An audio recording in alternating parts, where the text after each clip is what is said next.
Good morning, everyone, and welcome to the 84th Southeastern Youth Fair. We're excited this morning to present our youth as they show their goats and their lambs today. It's going to be a great show. It is our custom that we start off each of our shows with a pledge to the American flag, the FFA and the 4-H creed, and then we'll also open up in a word of prayer. I'd like to introduce to you Miss Sydney Antoine from the Bellevue Bald Eagles, who will be leading us in our pledge. Evan Knowles, also from the Bellevue Bald Eagles, who will be sharing the 4-H pledge. And then Rebecca Lafise from Trinity Catholic, showing the FFA pledge. And then Wells Seiler from Kendrick 4-H, who will be leading us in prayer. If you would, stand at this time and remove head cover as we begin this pledge. I pledge allegiance to the flag of the United States of America and to the republic for which it stands, one nation, under God, indivisible, with liberty and justice for all. Learning to do, doing to learn, earning to live, living to serve. I pledge my head to clearer thinking, my heart to greater loyalty, my hands to larger service, and my heart to better living for my club, my community, my country, and my world. Please bow with me in prayer. Dear Heavenly Father, we want to thank you for allowing us to be part of this great industry of agriculture. Help us to be mindful each day of the value agriculture brings to our nation by providing a safe and abundant food supply. We may always remember that we depend on you for rain and sunshine. We thank you for the opportunity to compete and participate in the Southeastern Youth Fair. We thank you for many volunteers that work to make this possible for each participant. We pray that good sportsmanship will prevail in each individual and that you protect from harm as we exhibit our projects this week. We love you, Lord, and we pray in your Son, Jesus' name, amen. Hey, would you give these youngsters a round of applause, thanking them for coming and being a part of this time this morning.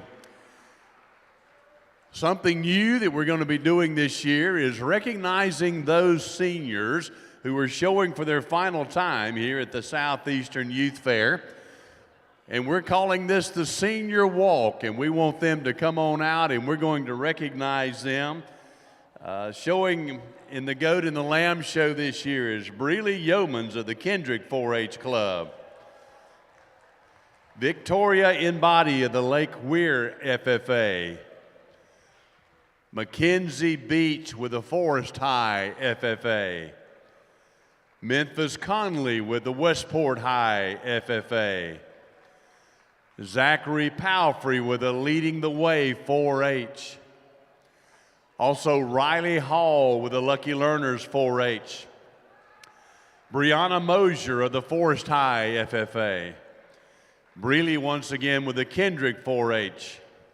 Zachary with Leading the Way 4-H. Scarlett Ernest with the Southern Roots 4-H. Mason Lowry with the Kendrick 4-H.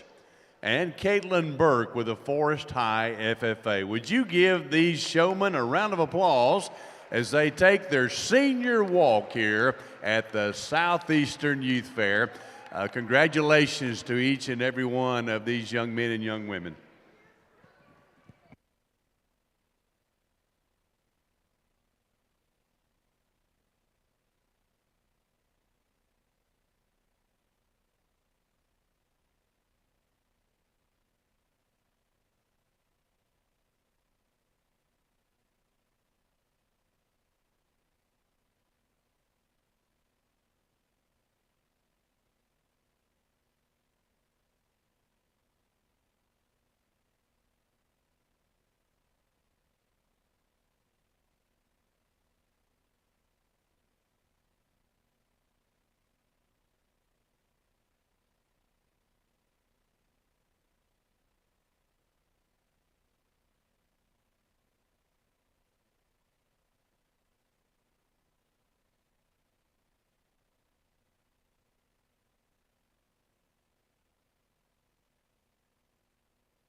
We'll be bringing in our first class here in just a moment.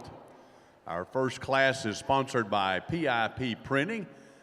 This will be our all other breeds, AOB, and we have 11 entries in Class 1. We want to say thanks to Cody Long, who is our judge today. Cody, thank you for being here and being a part of our show. Cody is from Creston, Iowa. Has a bachelor's degree from Iowa State University. Post-graduating, took some ag lending roles with FN Bank in Fountaindale, Iowa. He started showing lambs and cattle throughout 4-H on the local, state, and national level. He has had the champion Division I commercial ewe at the Iowa State Fair, a champion senior showman in 2017 at the Iowa State Fair, and the grand champion commercial ewe while showing there as well. He's also started his own club lamb operation that he now has grown to 25 mature ewes, where he focuses on raising high-quality show lambs to be competitive on all levels. He also is more than happy to help consulting with sourcing lambs for individuals and families who choose to use that. Let's give a big round of applause for our judge today, Mr. Cody Long. Thank you, sir.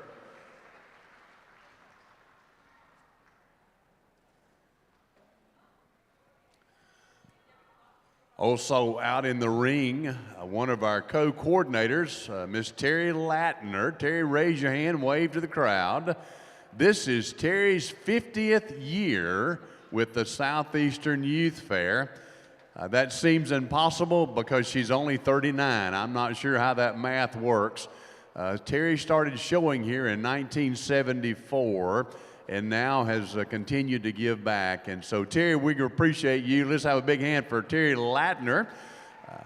Thank you, Terry. Her co-coordinator, Becky Cantrell, is in the back here as well. And so we appreciate both of y'all, all you're doing here to make this show a success.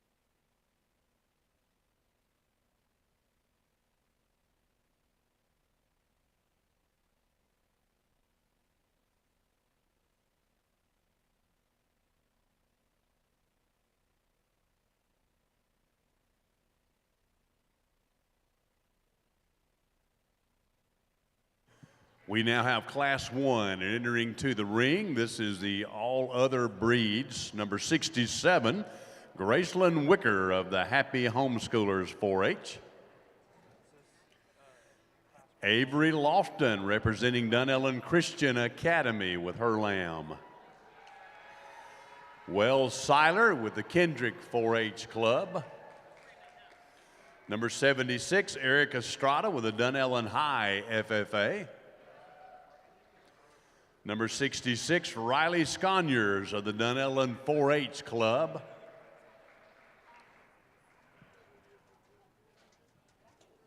Number 37, this is a Westport High. This is a chapter lamb. Number 70, Olivia Simpson, Town and Country 4-H. Number 9, Liliana Guerrera with the Dunellen 4-H Club. Number 54, this is Savannah Connolly Runkle showing a chapter lamb from Bellevue Middle. And number 49, Zoe Winslow of the Fort King Middle FFA.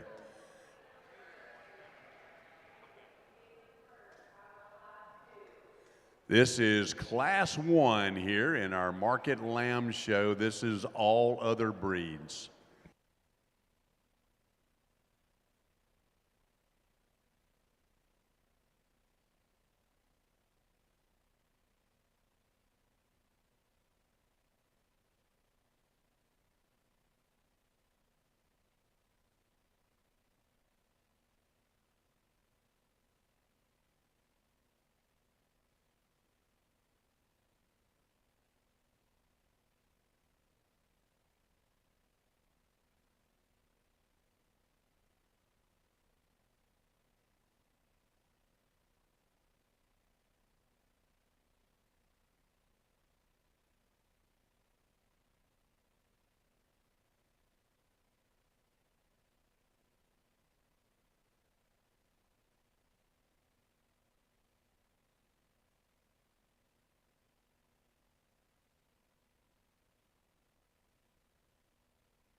Southeastern Youth Fair is made up of hundreds of volunteers donating thousands of hours each year.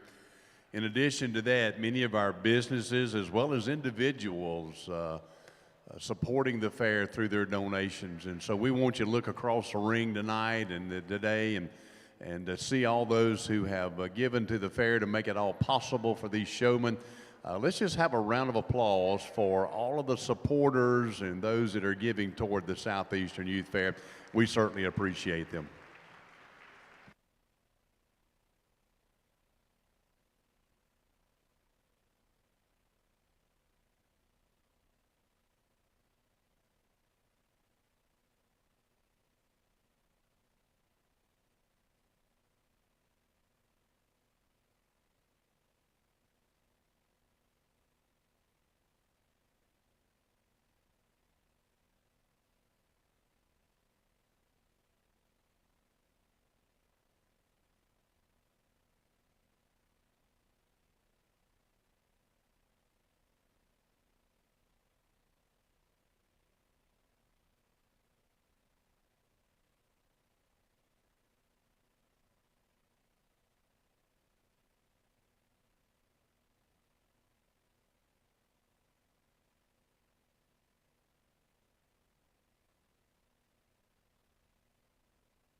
Well, good morning, everyone.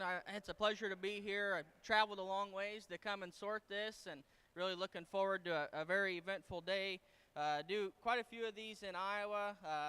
Done some judging at the state fair, and it's a cool opportunity to get out and to a different part of the world and see different things, and really glad to be here and sort through the livestock today.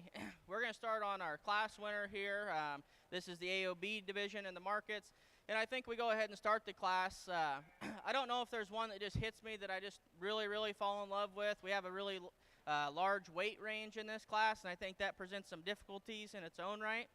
But I think the one we go ahead and start with is the one that's probably the most correct in terms of just true market weight, finish weight. I think the young lady said we were in the 130s on this sheep, which is where this sheep goes ahead and wins the class in comparison to the two behind her. This sheep is really neat looking from the side when she gets him stuck and propped up. He's elevated in his chest floor. He's good in his spine. If I was going to switch that sheep up just a little bit, I think we need to give him just a little more oomph in terms of his rear third. We need to make him a little bit bigger hipped. We need to make him a little bigger stifled. We need to pull that one apart just a little bit in terms of how his rear third goes when he's up in motion. But a really nice one to start the class that I think is really complete and probably the most acceptable in terms of its weight range. We move into the second place, and this is one that I thought was really nice and neat as we get going through here. And actually, you two are swapped. You were second. Yep.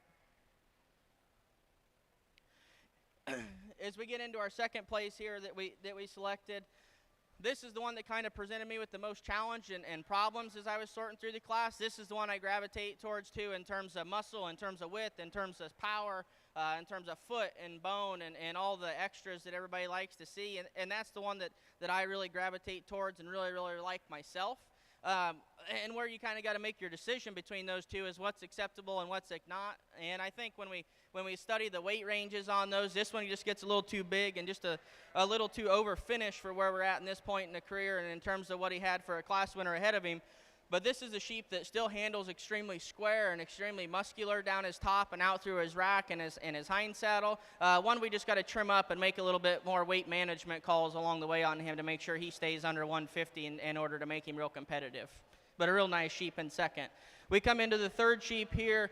This is one that I thought was really nice, and handle quality was good, and skin quality was really good. I think when you put him next to the two ahead of him, in comparison to the first one, he's probably not quite as trendy in terms of his shoulder and his blade and his chest floor and how his chest plate comes out of him. And when you compare him to the second one, I don't think he just has as much overall volume in terms of rack shape and handle quality. The second place sheep actually handled, even though it was 180 pounds, he still did handle better than this one at a lighter weight in the third hole. And I think that's what goes ahead and pushes 2 over 3. But 3 is a really nice individual that we just need a little bit more muscle expression out of today to place any higher.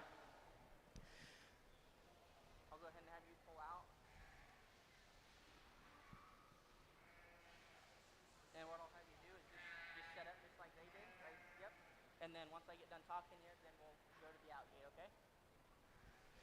okay? So we're moving into fourth here, and this is a lamb that I think is a real high cutability kind of sheep. When you harvest that sheep and you put him on the rail, I think that's going to be one that people are awful impressed with in terms of length of side and product and musculin and mass and foot and bone. That's a sheep that I think we just need to make sure we get him designed just a little bit better. I think he wants to get just a little more level in terms of his chest floor. I think he wants to get a little more opened up in the top of his blade. And I think we can make his top line just a little more level in terms of when he gets out and goes today. But when we get his front end propped up out of him as a real nice contender with the 3 above him. Moving into the 5th place, this is a sheep that was really nice. When you talk handle quality and leanness and cutability, this is a sheep that should scream at you. Really big and square back. I mean, you can see his rack shape pop up from a mile away, and you know that sheep's got some really nice pieces that are definitely worthy of of some consideration. And you look at rack shape and everything, but then when you step off the side of that sheep, we need that sheep just to balance up a little bit better. We need him just to be a little bit bigger at the ground. We need him to be a little more further along in terms of his finish and his handle quality. We need to square him up just a little bit in terms of his hip. He wants to get off and roll just a little bit there when we get him planted. But a nice high cutability sheep that handled really well along the way.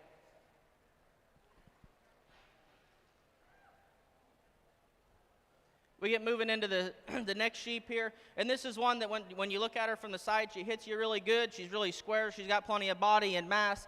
We just got to change that one just in terms of the overall handle quality. We got to make that one harder muscling, more expressive.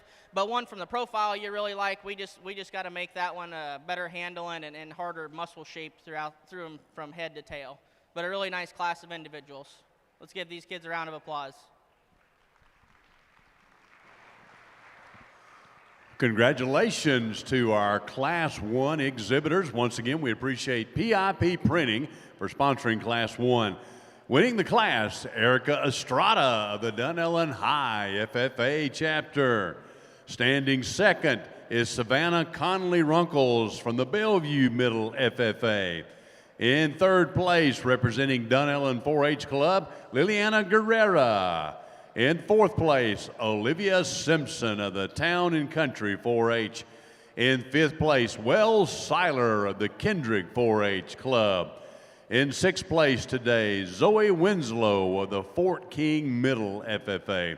And in seventh place, Riley Sconyers of the Dunellen 4-H Club. Standing eighth in Class 1 is Avery Lofton of the Dunellen Christian FFA. In ninth place today, Gracelyn Wicker of the Happy Homeschoolers 4-H Club. So congratulations to our Class 1 exhibitors. We're now ready to bring in Class 2 into the ring. These are our black face sheep. This class is being sponsored by the Ocala Equine Hospital. We have number 24, Brianna Mosier, representing Forest High FFA. Number 29, Tegan Swain of the Liberty Middle FFA. Number 30, Sydney Antoine of the Bellevue Bald Eagles. Number 28, Addison Hewitt of the Liberty Middle FFA. Number 50, Addison Gray of the Southern Roots 4-H. Number 3, Caitlin Burke of the Forest High FFA. Number 36, Grace Smith of the Westport High FFA. Number 6, Brianna Lopez of the Stars and Stripes 4-H.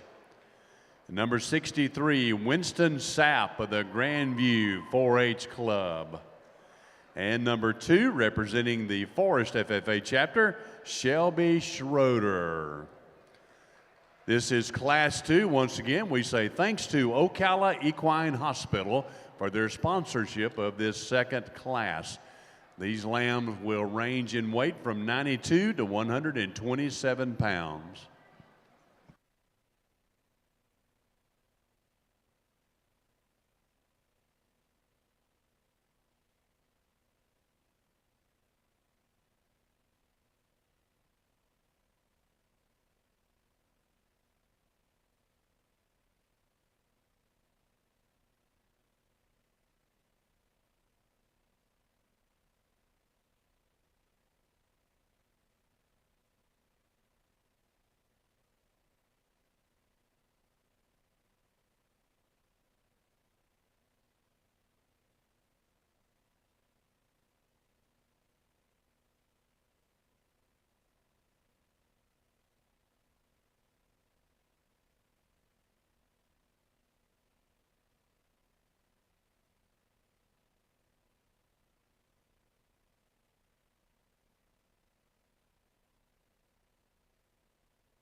I think a nice class of black faces if we start into the lightweights here. I think there's a pair of ewe lambs that kind of separate themselves in terms of build and quality and handle and muscle shape, and in terms of leanness and cutability and freshness of handle. I think there's two that elevate themselves to the top of the class here really, really fast. Of the pair, when you start breaking those two down, I think one of them is just a little bit longer sided. I think one's a little bit better in terms of her hip. I think when I do balance this class winner up from the side, if I was going to change her a little bit, I'd like to change her just in her underline. I'd like to give her a little bit more flank, a little more depth of side out through that flank, and I think it would help her appearance from the side. When you study her, I think it would prop her up and make her chest floor look better than it does today.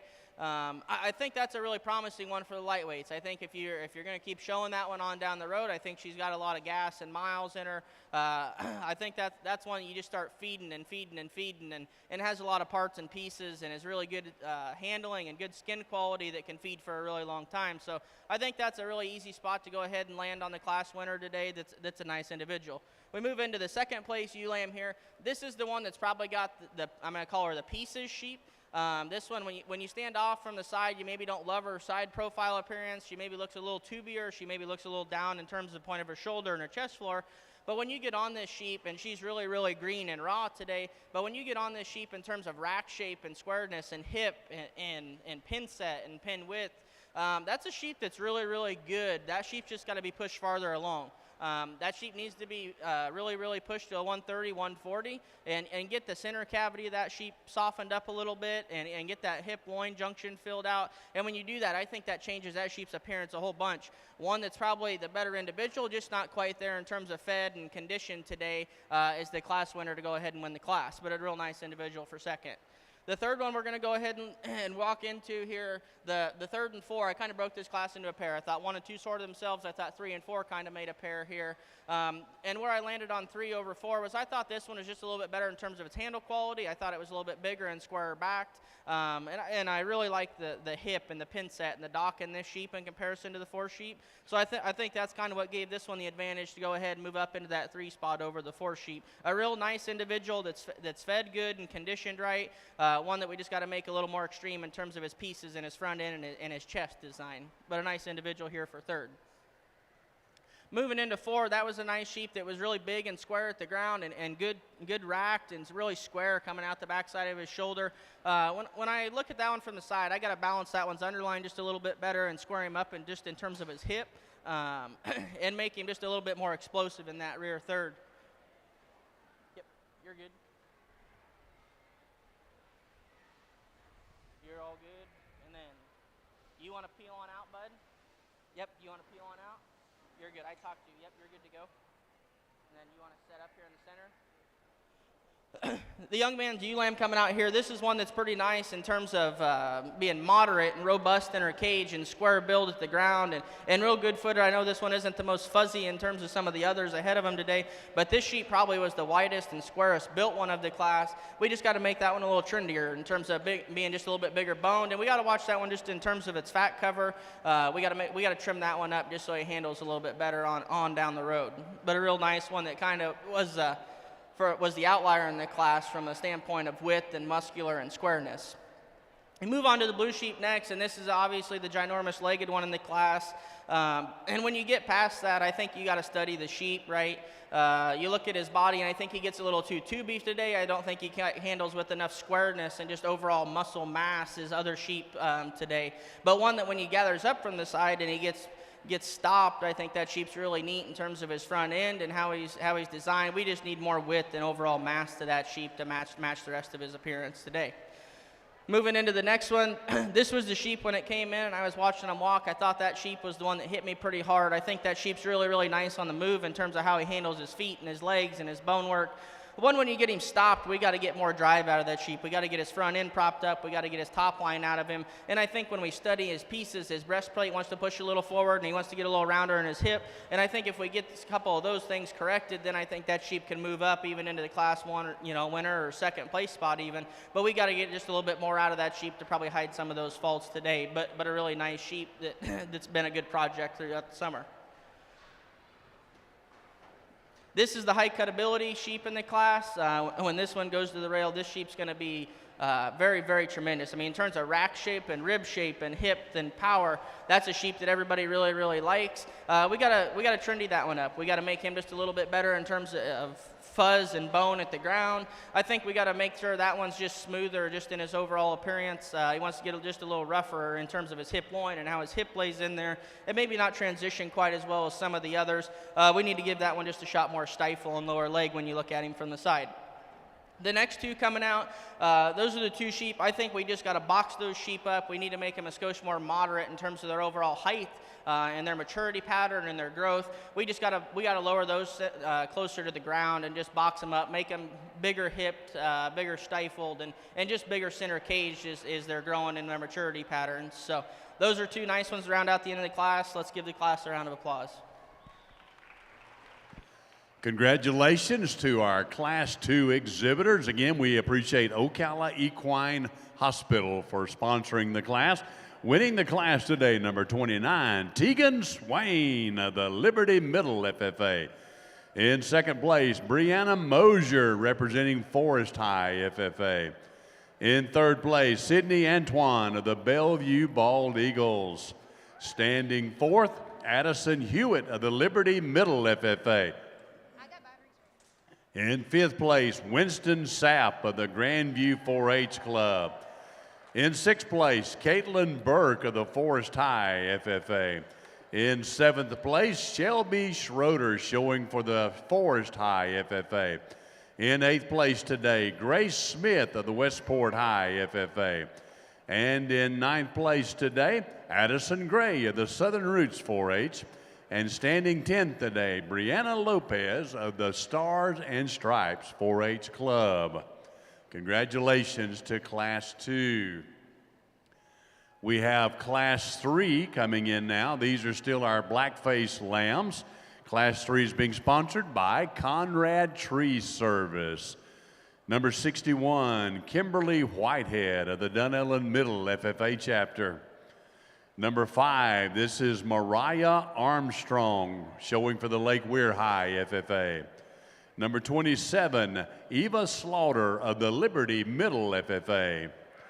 Number 8, Brianna Pilgrim, showing for the Vanguard High FFA. Number 65, Holston Sapp of the Osceola Middle FFA. Number 52, Matthew Morales, leading the way 4-H Club. Number 48, Amelia Oberly of the Dunellen 4-H Club. Number 40, Joseph Henrich of the Kendrick 4-H Club. Number 1, Breeley Yeomans, Breeley showing with Kendrick 4-H as well. Number 64, Andy Sapp, Andy showing with the Grandview 4-H. And number 22, Scarlett Ernest, showing with the Southern Roots 4-H Club. These sheep range from 129 to 141 pounds. This is Class 2, or Class 3 rather, once again sponsored by Conrad Tree Service.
I think we kick things up a notch here with this class. I think we come here, when we hit the ring and we start analyzing this class, I think there's two that ought to jump out and really grab you really, really fast and just sort themselves to the tops, and just in terms of presence and what we look for in just overall show sheep.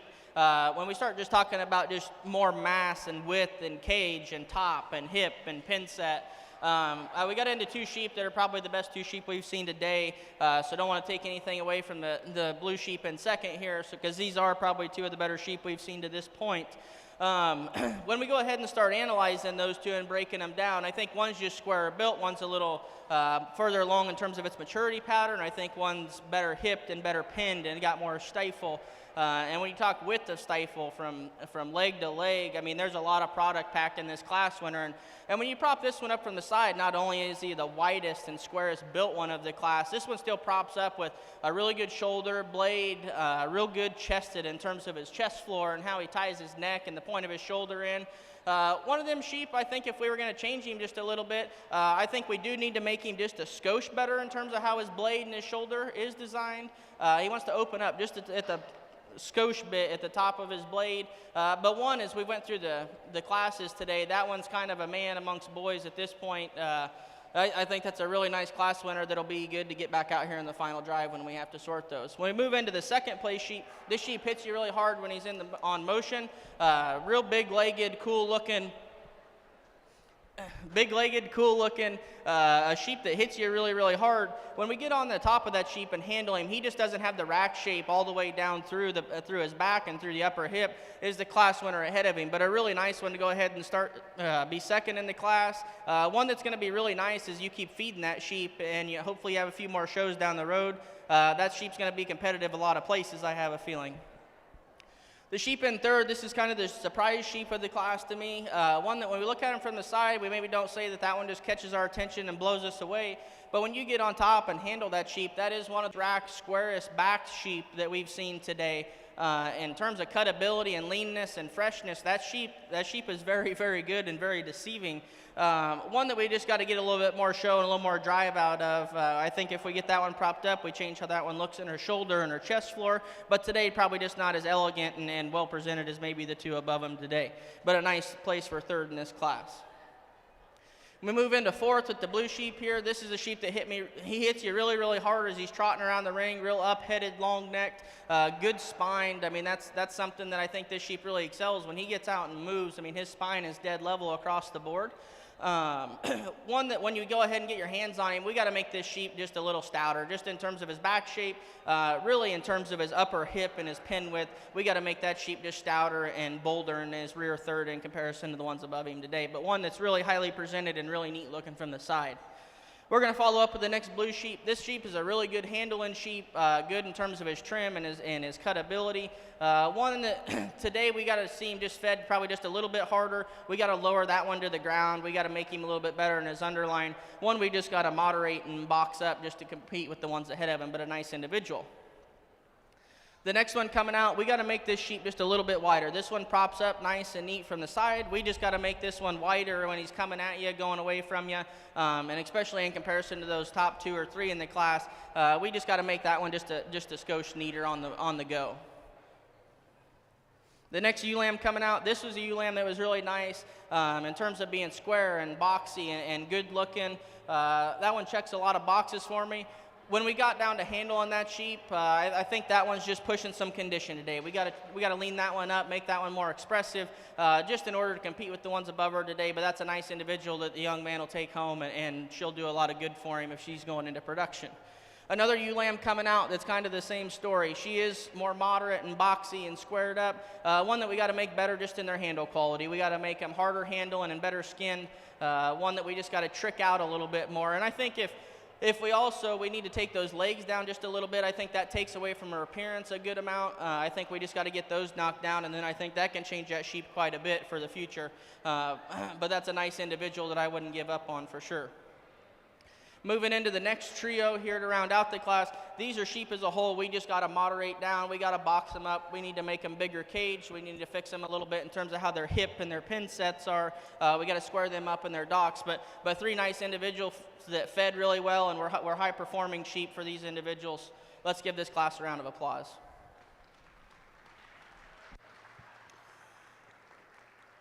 Congratulations to our Class 3 winners. Again, we say thanks to Conrad Tree Service for sponsoring of Class 3. Winning the class, you saw her out here on the senior walk, Breely Yeomans. Breely showing with the Kendrick 4-H Club. In second place, Scarlett Ernest with the Southern Roots 4-H. Standing third today, Brianna Pilgrim showing for the Vanguard High FFA. In fourth place, representing Liberty Middle, Eva Slaughter. Standing fifth today, Andy Sapp of the Grandview 4-H Club. In sixth place, Joseph Henrick of the Kendrick 4-H Club. In seventh, Holston Sapp of the Osceola Middle FFA. In eighth place today, Kimberly Whitehead. Kimberly showing with the Dunellen Middle FFA. In ninth place, this is Mariah Armstrong showing a Lake Weir High Chapter Lamb. And in 10th place, Amelia Oberly of the Dunellen 4-H Club. And in 11th place today, Matthew Morales leading the way 4-H. Congratulations, Class 3. And again, we appreciate Conrad Tree Service.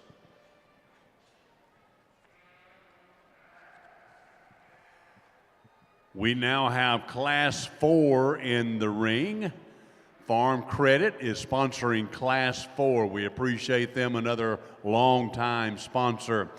Number 51, this is a 4-H Club Lamb leading the way 4-H.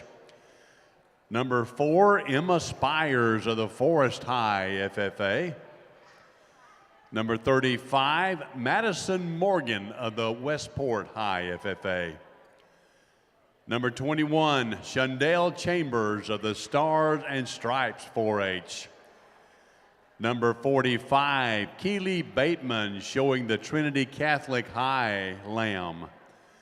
Number 75, Ashley Estrada showing with the Dunellen High FFA.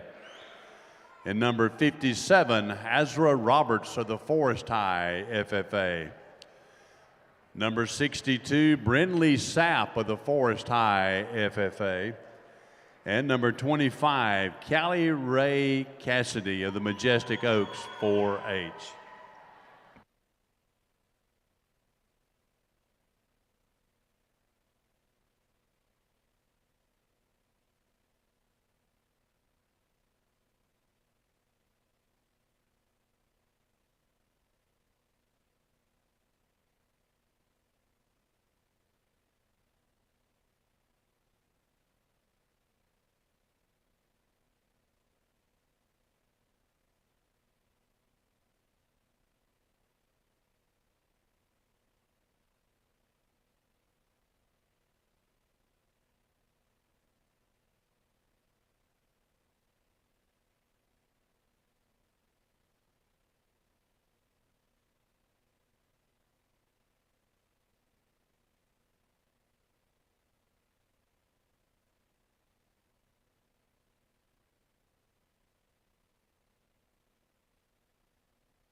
Also in this class is entry number 37. This is Seth Scully.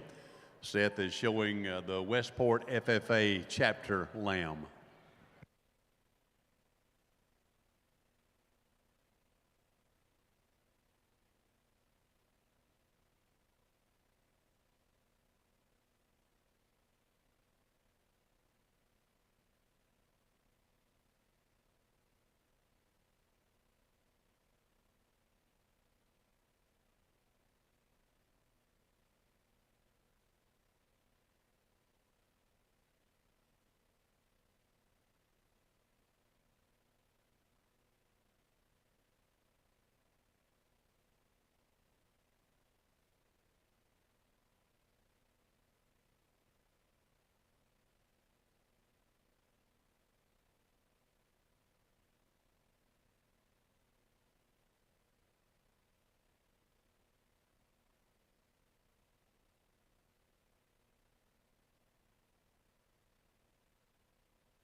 all throughout the week. If you're not able to make one of our shows, we encourage you to go to seyfair.com,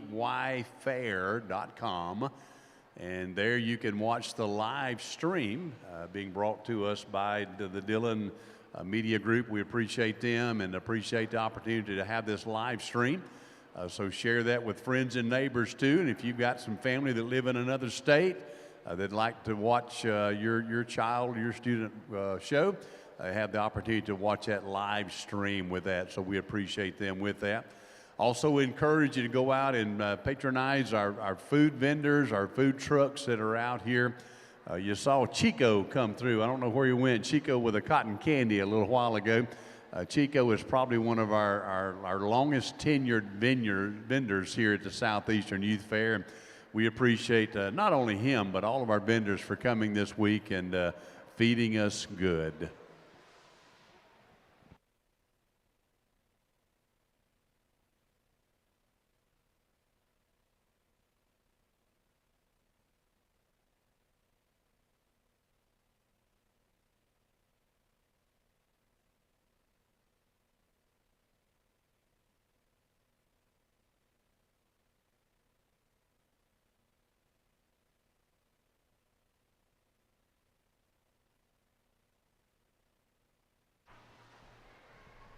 This has probably been the deepest class of the day, and this is what we're used to kind of normally running weight-wise in Iowa. This is what I'm comfortable with feeding. This is what I like to see. These are the weight ranges I like to play in myself, and so I think it makes it a little easier for me to sort, but then I also think this is the deepest class that we've had today. I think the middle cut of those sheep, I think it took me a little bit longer to get sorted out just in kinds of preference and kind and what you like and what you want to land on in order to sort them sheep.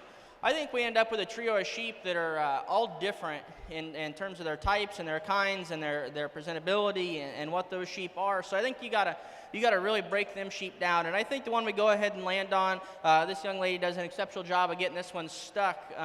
This one's dead level in terms of its rack and its spine and its hip and its hind leg. I think when you step off that sheep and study him from the side, I think he's adequate in terms of what his underline is. I think I'd like to tweak it just a little bit, but she's got this sheep very, very highly presented. And when you lay your hands on that sheep is his skin and his touch and his handle. For his weight, he's the freshest one in the class by far. That's a sheep that I think excels when you get behind him and get your hands on him. That's where that sheep goes ahead and wins the class today. Really nice individual to start the class with. I think we could move into our second place sheep here. I think that sheep, we went ahead and stuck with the good handle and the high cutability sheep that are very finished, but they handle with the correct amount of shape and expression. And I think that's what go ahead and moves this sheep on up into the second hole. I'd like to change that one when you get off of him from the side. I think we got to level that one's top up. I think we got to change that one in terms of its shoulder design. But when you get on that sheep is as square from his blade all the way down throughout his hip. And I think that's where that sheep goes ahead and excels over the sheep in third. The sheep in third is one that hits you really, really hard, is really good at the ground, real good legged, presented nicely. The young lady does a real nice job of getting that one shown. And when you get that one propped up, you look at her, and her underline's really sweet and cool looking from the side. Just when I want to get nitpicky on that one, I just don't know if that one reads and handles with as much as true shape and width down her back. One that I think we got to make is probably just a little past its prime. I think that one's probably pushing like a 2 o'clock. I think that one we need to pull that one back probably 10 or 15 pounds and get a little belly sucked off that one, and then I think we got a whole different game of what we got going on. But I think this one lands in third just due to the fact the handle quality and just not quite as wide coming down her rack and throughout her hip. We go ahead and move into the fourth sheep. This sheep was kind of a problem child for me when I was sorting the class. This sheep is very, very square built, very square racked, very square hipped and pinned. And when you step off this sheep from the side, his underline's good, his chest floor is good. I think when we get into that sheep, where he lacks is he doesn't have the handle quality. His skin's just a little bit thicker. His back's just a little bit softer. We got to get that sheep probably just more hydrated and probably get him fresher handling. And I think if we get that sheep a little fresher handling, I think you probably got a first or a second here. We just got to get more oomph and muscle pop out of that sheep and when he steps in the ring next time, and I think you got a player. The next one coming out, we went back to the, I'm going to say, good handle and really hard muscling kind of sheep. One that probably needs to be changed from the balance from the side just a little bit. I need to make that one just a little bit longer hipped. But in terms of muscularity and rib cage and top shape and handle, that sheep was very exceptional, and that's what landed him there today. The next sheep coming out, that sheep is a really good skin sheep. We need to make this one blend and transition just a little bit better. When you get him propped up or even on the move, we got to make his hip tie to the rest of his body. He wants to get out and roll just a little bit. Maybe wants to get just a nickel straighter in his hock when he kind of gets out and gets planted. Doesn't want to be quite as flexible as some of the other sheep. But a nice one that I think's got some life left in him that you could go ahead and keep feeding on down the road for something else. Next one coming out, I think that's one that one that kind of lands in that middle zone. That sheep's got rib cage, it's got muscle, got top. I just don't think it does it as well as some of the other sheep above it. That sheep's really long from length to side. I think we just need to make that sheep squarer in terms of its hip and its pin set and give that one a little bit more stifle shape to be more competitive today. The blue sheep coming out next. This one was a really good, big, square-backed one. We just got to make that one a little trendier. In terms of our bone work, in terms of how our underline and our chest and our shoulder land, we got to make that one just a little trendier. The next ewe lamb coming out, this was one that's going to be a nice sound production type ewe for this individual. I think this one's going to be a whale of a ewe, just one that probably doesn't handle with as much muscle shape and expression today is what some of it where it's at. And the one rounding out the class, we just got to moderate that one down, box him up, just like we've said on the rest of the classes. We just got to put more overall product in that sheep to be more competitive today. Let's give this kids a round of applause. Congratulations, Class 4. And again, we say thanks to Farm Credit for their sponsorship. Winning the class, number 75, Ashley Estrada, the Dunellen High FFA. In second place, Keely Bateman, showing the Trinity Catholic High Lamb. In third place today, Callie Ray Cassidy of the Majestic Oaks 4-H. In fourth place today, Emma Spires of the Forest High FFA chapter. In fifth place, Madison Morgan of the Westport High FFA. In sixth place, showing for Stars and Stripes, Shundell Chambers, number 21. In seventh place, number 57, Azra Roberts of the Forest High FFA. Standing eighth today, Brindley Sapp of the Forest High FFA chapter. In ninth place today, number 37, this is Seth Scully, showing the Westport FFA chapter lamb. And in 10th place today, number 51, Zachary Palfrey, showing the 4-H Leading the Way Club lamb. So congratulations to all of our Class 4 entries, and again, thanks to Farm Credit. Class 5 now coming into the ring. Our sponsor is Herbert Counts Paving. We have number 73, Anniston Post of the Dunellen 4-H Club. Number 69, Colbin Miller of the Bellevue Middle FFA. Number 47, Mason Lowry. Mason showing with the Kendrick 4-H Club. Number 5, Abby Tuggle. Abby is showing the Fort King Middle chapter lamb. Number 72, this is Miranda Guerrera, Dunellen 4-H Club. Number 59, Bryn Knight. Bryn showing with the North Marion FFA. Number 23, Hannah McCollum. Hannah showing the Southern Roots 4-H Club chapter lamb or club lamb. Number 33, Riley Hall. Riley showing with the Lucky Learners 4-H. Number 58, Hope Sackrider. Hope showing with the Southern Roots 4-H Club. And number 32, Reagan Barlow. Reagan showing for the Bellevue High Junior FFA. These lambs will weigh between 153 and 161 pounds. And again, our class sponsor, Herbert Counts Paving. We want to say thanks to them for their sponsorship.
all throughout the week and all of our shows, you'll see our youngsters wearing these red shirts.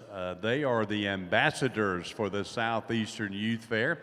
And we appreciate this group of young people who are willing to represent the Youth Fair, not only in our community, but they are here throughout the week to assist in any way. And we certainly appreciate them. They were over here helping to wrangle a lamb here a moment ago, too. And so we just appreciate all those things that they do. Let's give the Southeastern Youth Fair ambassadors a round of applause. We surely are grateful for you.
I think this is a real good trio on the top of this class. I think there's some different types and kinds of sheep here. I think we got to study and decide what you like. If somebody wants to come in and flip-flop what this trio looks like, I'm all for it.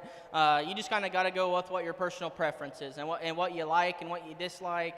I think this blue sheep, I think when that sheep came in, he hit me real hard as he keeps going. I know he's giving the young showman some fits here, but as we keep going through, that sheep still never gives me a bad look regardless of what he is. That sheep's big and bold in his cage, and he's big and square racked, and he handles his hip and his hind leg as good as anything we've seen today. If I want to pick on that one, I'll give everybody that sheep. I don't know if he's just perfect in terms of his upper hip and his pin set, in terms of pin width. I could see that sheep being bigger pinned and maybe just a little more explosive in terms of his tail head in order to change that one.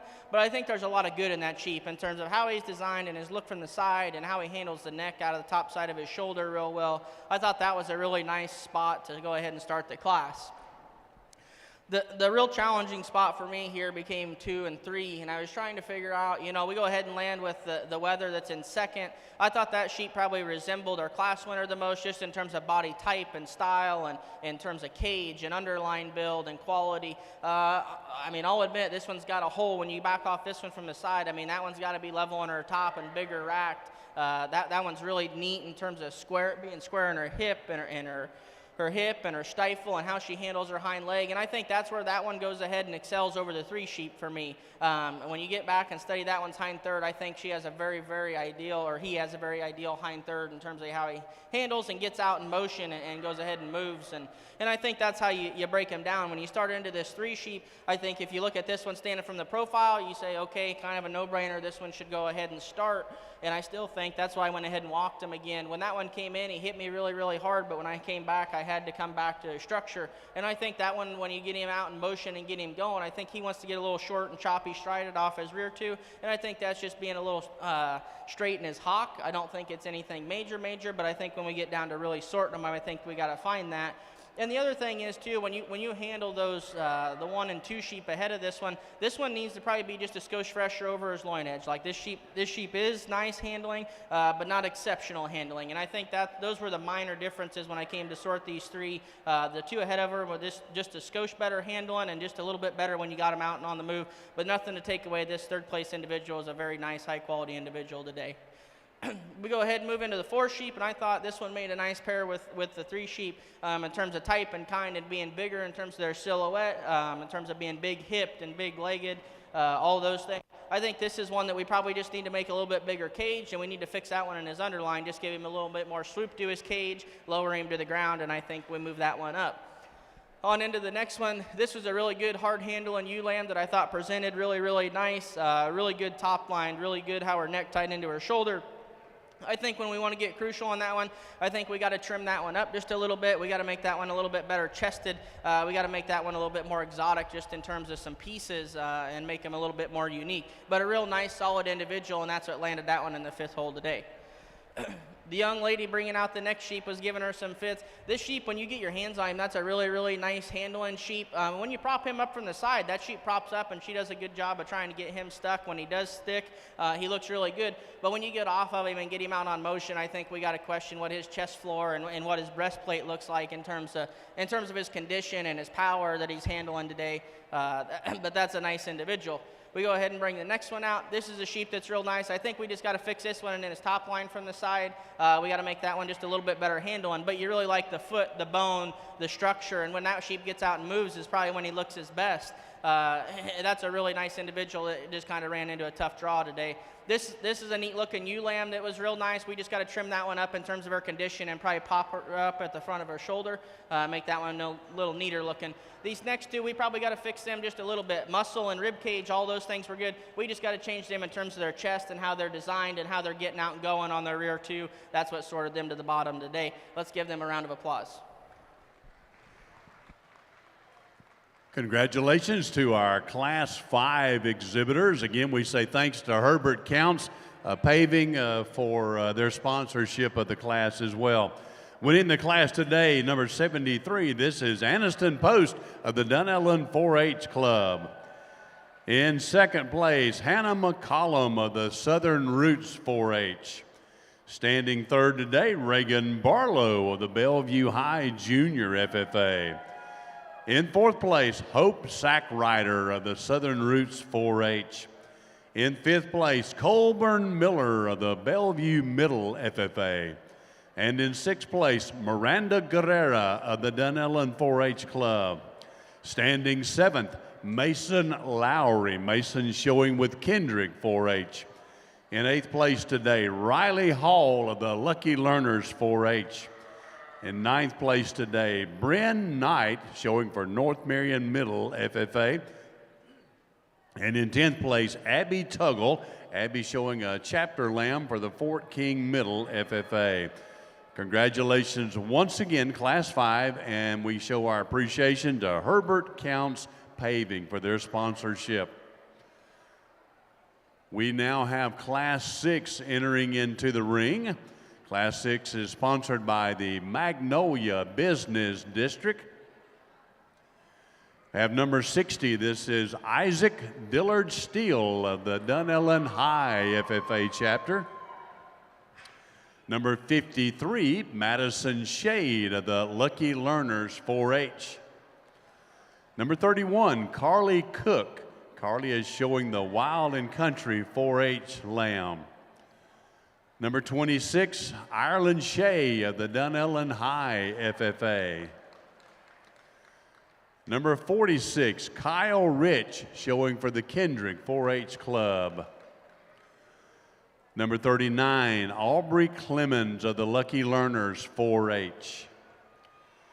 Number 71, Kaylee Draper of the Bellevue Bald Eagles 4-H.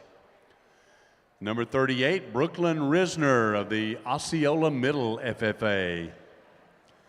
Number 43, Adeline Knowles of the Bellevue Bald Eagles 4-H. And number 44, Evan Knowles, also showing for the Bellevue Bald Eagles 4-H. This is Class 6, once again sponsored by the Magnolia Business District. At the conclusion of Class 6 here, we'll bring in all of our class winners for our grand champion here in our market show.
I think we found a pretty easy class winner here. This silver-looking blue sheep comes out, and I think we're into the heavyweights here. So I mean, trying to keep sheep that are youthful-looking and have some ring presence about them. I think that's a must-have when you get to the big heavyweights here, and I think this sheep does that. Now I'm not saying that sheep's perfect everywhere, but when you prop that sheep up for the weight he's carrying, that sheep is still really good in terms of his chest floor and his neck and his shoulder design.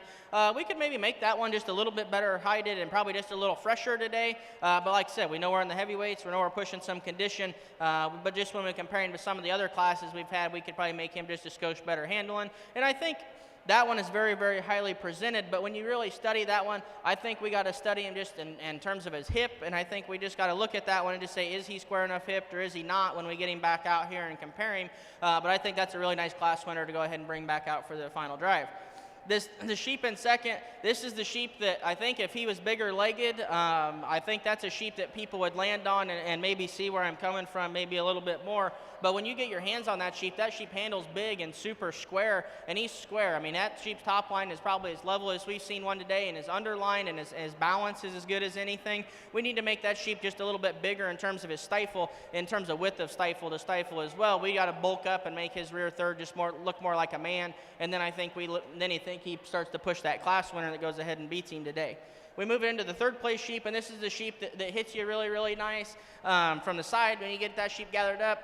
Just for the weight classes we're in, that one handled real good, but he just gives up too much overall mass in comparison to the two ahead of him. There's just more sheep in the other two ahead of him, and I think when you want to get picky on this one, when you get a 3/4 or get behind this sheep, that sheep wants to close up in terms of his stifle shape. I don't think he has as much true muscle and product in that rear third, but I think that's what makes him probably a little bit better handling than some of the other sheep today too. So it's just some give and take, but for me, we got to man him up in that rear third and give him just a shot more lower stifle.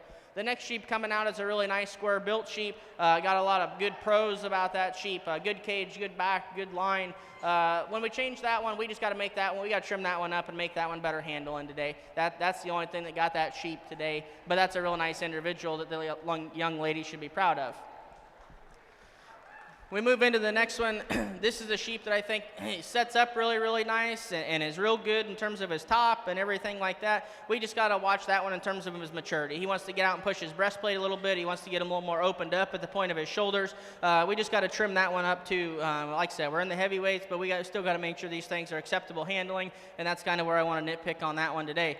The next one coming out is a real nice, big, tall framed one.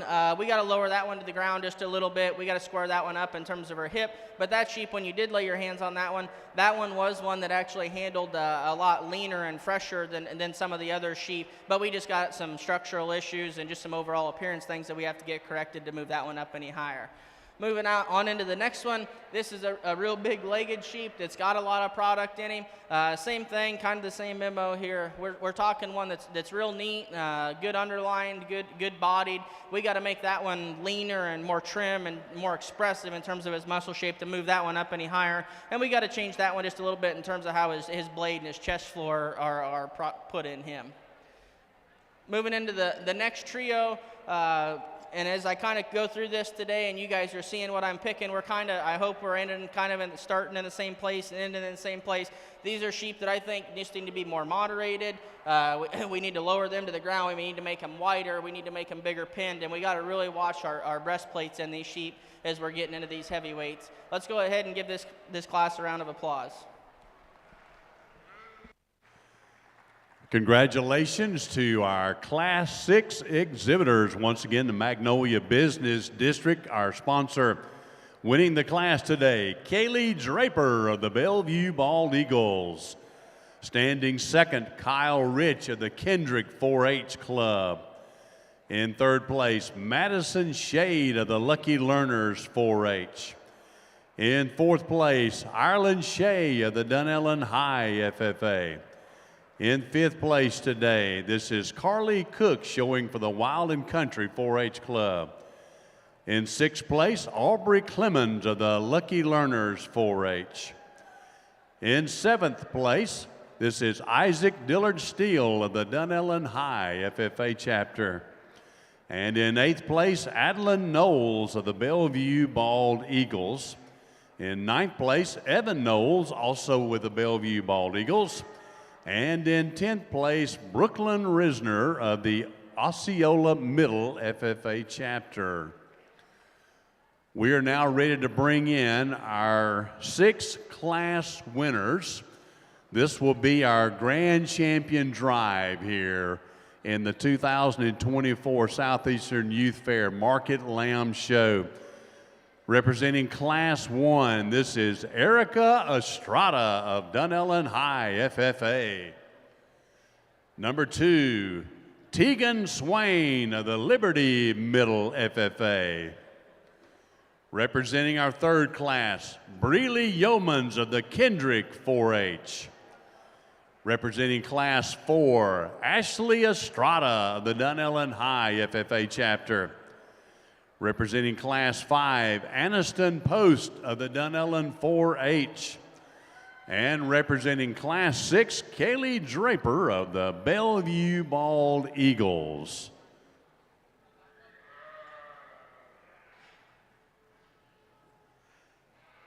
Here at the Southeastern Youth Fair, we are very grateful for the partnerships that we have here within Marion County. And one of those partnerships that's very special to us is with the Marion County Public School System. And we always appreciate when the representatives from our school system are here. We have Ms. Allison Campbell, who serves as one of our school board members. Ms. Campbell right over here. Thank you, Allison, for being here today. Let's give her and the Marion County Public School System a great round of applause. We certainly appreciate that partnership we have with them.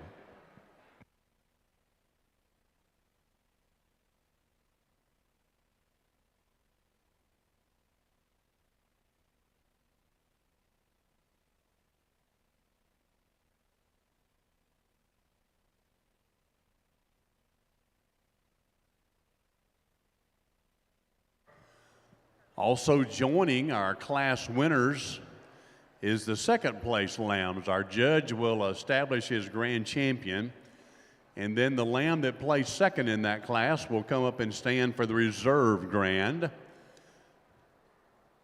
Our 2nd place lamb in Class 1, Savannah Conley Runkles, showing for Bellevue Middle. The representative from Class 2, Brianna Mosier of Forest High FFA. Our Class 3 representative, Scarlett Ernest of the Southern Roots 4-H. In Class 4, this is Keely Bateman of the Trinity Catholic High.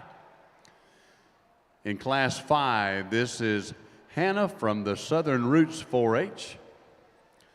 And in Class 6, this is Kyle Rich of the Kendrick 4-H Club.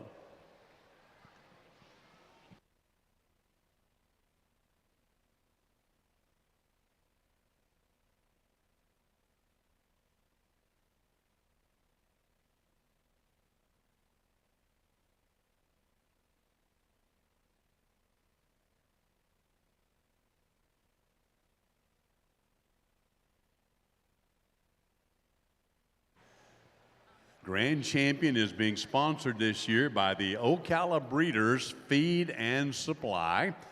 We appreciate OBS, another longtime supporter of the Southeastern Youth Fair. I'm sorry, that's our reserve Grand Champion. Grand Champion will be sponsored by Sacred Silence Farms. Again, 2 longtime supporters. We appreciate Sacred Silence Farms and Ocala Breeders Supply.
I think let's go ahead and put our hands together for these exhibitors and the parents and everybody standing ringside.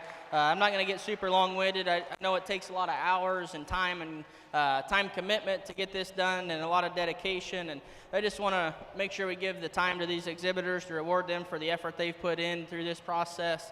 I'm not going to go through and talk each individual. I think we did that in class, and I think as you get out here and analyze, I think you look at the first and the seconds, and I think you look and see what I'm putting together just in terms of type and kind and foot and bone, in terms of ring presence, in terms of being up-headed and still being big-pinned and still keeping some true market characteristics in the back of our mind as we're doing this too, just in terms of overall product and cutability and just real-world performance. But I think when we step back off of all these class winners, all these seconds, they still come back and look like show sheep at the end of the day, which is what we're doing too. So I think I'm really pleased with my lineup. I think there's some things throughout the day we could have switched here or there, and I'm open for discussion on those. But as I get out here, I'm really, really happy with what this final drive looks like.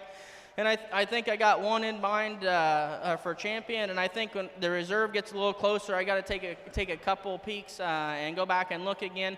But I'll go ahead, put your hands together, and I'll go select your champion, and then we'll get your reserve champion selected as well.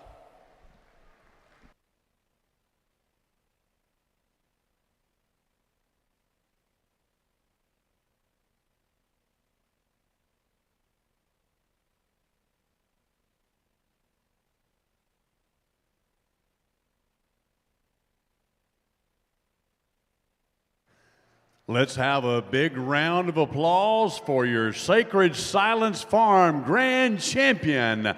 This is Breely Yeomans. Breely with the Kendrick 4-H Club.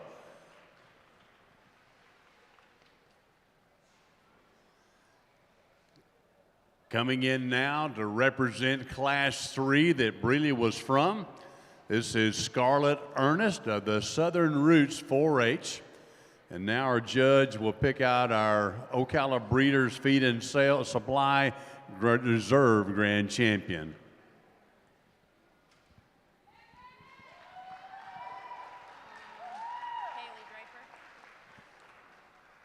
And our Ocala Breeders Feed and Supply Reserve Grand Champion for the 2024 Southeastern Youth Fair, Kaylee Draper. Kaylee with the Bellevue Bald Eagles.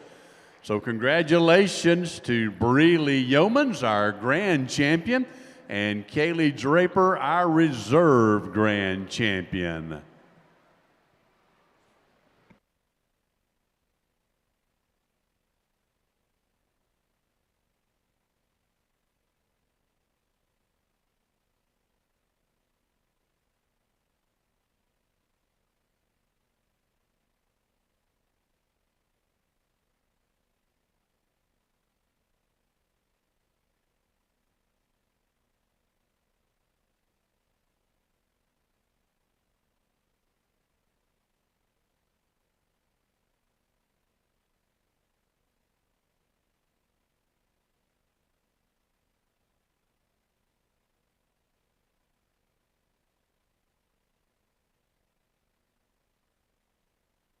Congratulations once again to Breely and Kaylee. Well done. You may remember Breely was one of our students that was walking in the senior walk, and so a great way to finish out that year. Here in just a few moments, as we reset, we will have our breeding lamb show. This first show was, of course, our market lamb show, so our breeding lamb show will come back in just a couple of moments, and we'll start off with our all other breeds in our senior ewes.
We're now ready to begin our breeding lamb show. This is our 7th class of the day. Class 7 will be our first breeding senior ewes. And we have 4 entries. Number 67, this is Gracelyn Wicker. Gracelyn with the Happy Homeschoolers 4-H. Number 100, this is Brant Cagle. Brant with the Lake Weir High FFA. And number 32, Reagan Barlow. Reagan with the Bellevue High Junior FFA. And number 76, this is Erica Estrada. Erica showing with the Dunellen High FFA. So this is our 7th class of the day, our first breeding show class.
We're going to go ahead and start off the first class of the ewes here. And I think there's 2 white-faced ewes that end up on the top side of this class. And I think these 2 gravitate here very easily. And there's some differences between the 2. And obviously we're talking different breeds. We got a Dorset that's going to go ahead and win the class. We have a Southdown that's going to be second here. We're going to go ahead and start with the Dorset. This sheep's just a little bit more show ring appeal, more eye appeal from the side, probably a little bit better in terms of her neck and how it comes out of her shoulder.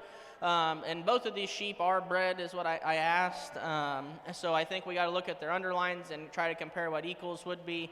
But I think we go ahead and start with the sheep that probably just ties the most together in terms of being big and square backed and in their lines.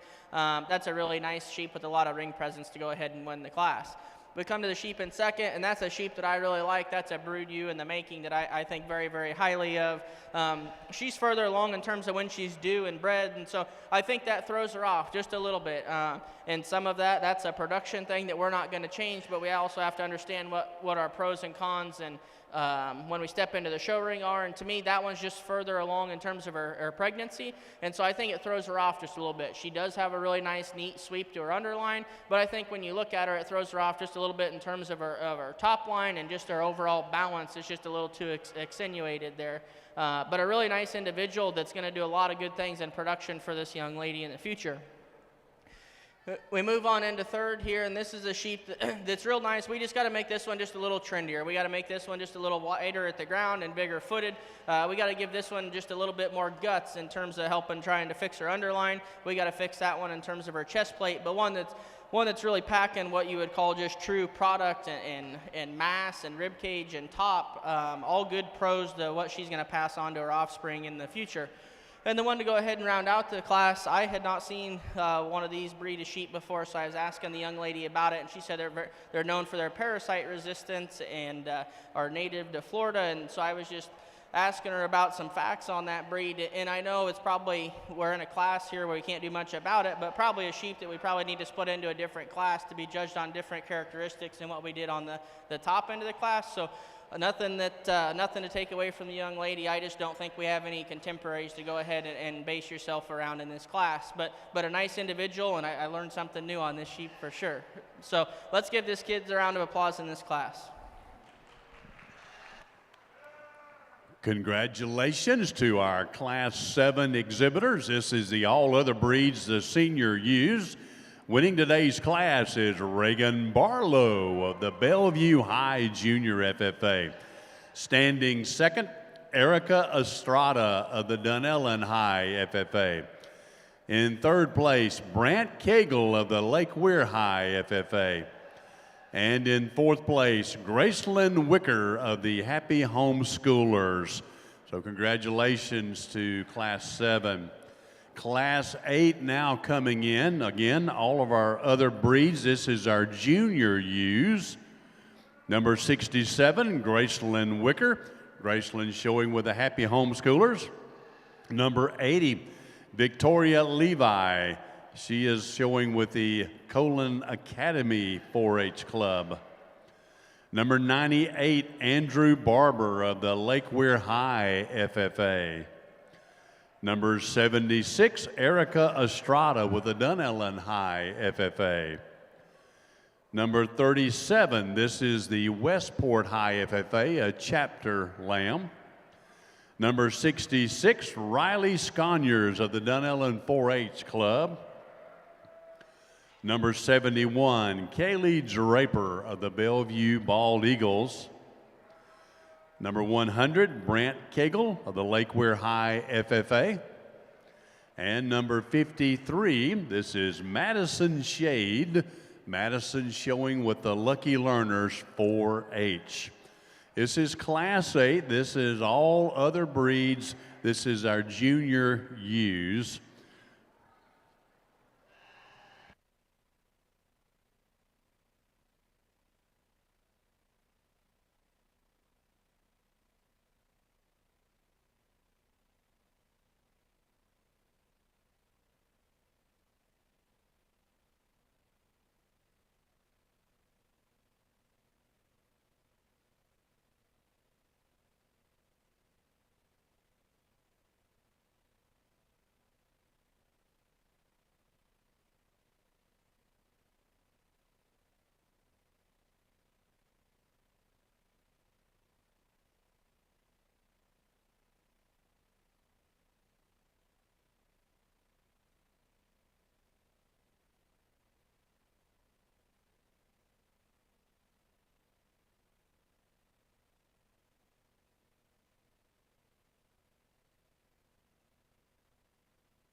We go ahead and start this next class, and this is probably one of the hardest decisions I've honestly had to make all day in terms of individuals and judging individuals and looking at them. And it is hard. I'm going to throw that, not a bone to me, but I mean, it is hard when you get into a class of AOBs that has everything from all different facets and trying to bring breed characteristic and then bring overall quality back and forth to this. I think you got to look at a couple different things, and it's hard. You know, if each of these sheep are in their own respective divisions, I think you probably would say they wheel through each of their own divisions with ease. Here we got to sit here and compare both of them, and we got to compare them as like equals. So we got to look at that, and I think it's a dang nice pair to go ahead and start the class. And I think the one I land on is the more moderate south down looking ewe.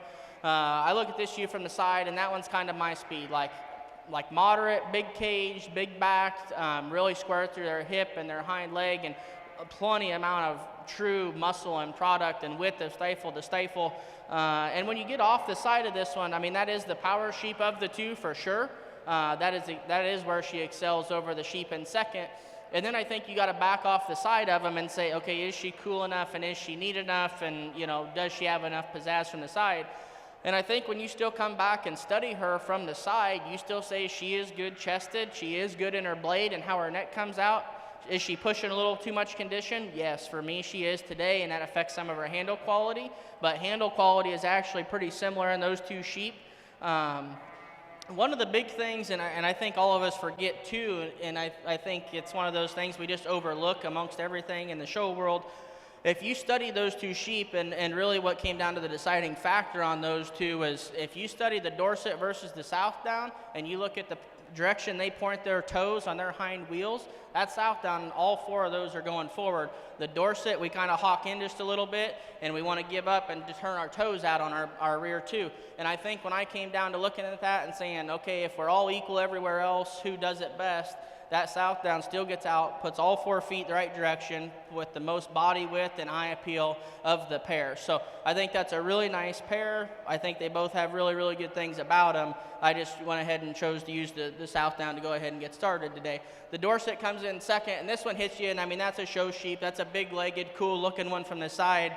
And I'm going to say in Iowa, you know, where we're from, I mean, we talk about white sheep that handle like black sheep. And when we start talking Dorsets, I mean, they need to handle and they need to look exactly like a crossbred to kind of be running where I'm from.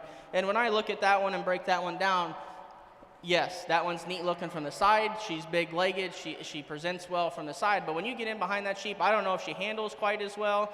I don't know in terms of her underline. She maybe wants to get a little more parallel, and she wants to push her breastplate out just a little bit.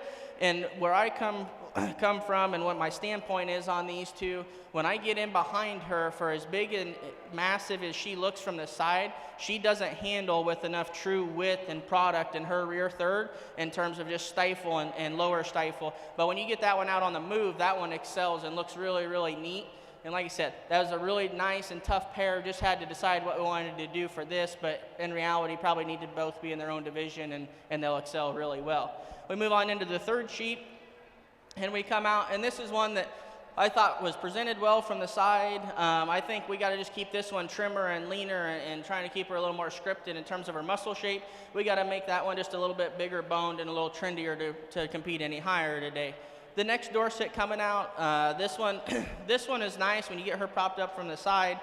She does a lot of things really, really well. And this young lady does an exceptional job of showing the faults out of that sheep, because from where we start to where we end, when that sheep is parked and how she looks, it's completely different. And so I'll commend the young lady on doing that. But that's one I think we need to change just in terms of her blade and her top line. I think she wants to roll just a little bit in her hip when we get her on the stand in comparison to the couple above her.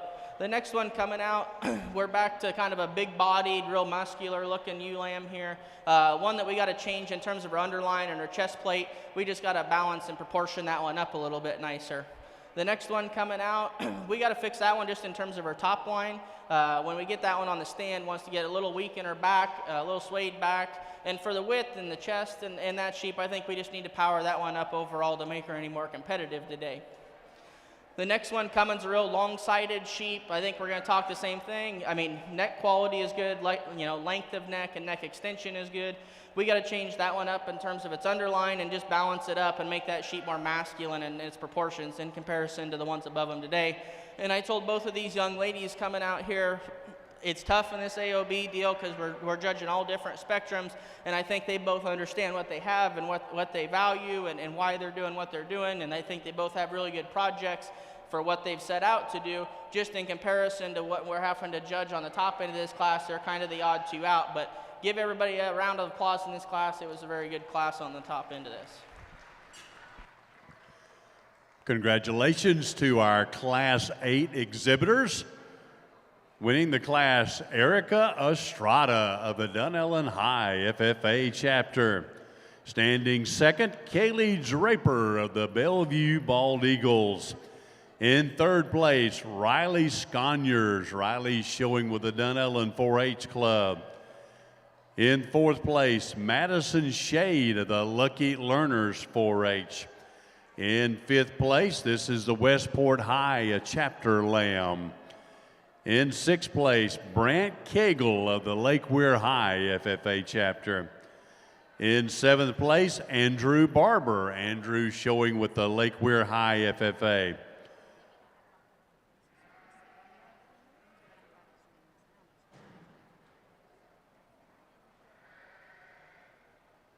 And in eighth place, Graceland Wicker.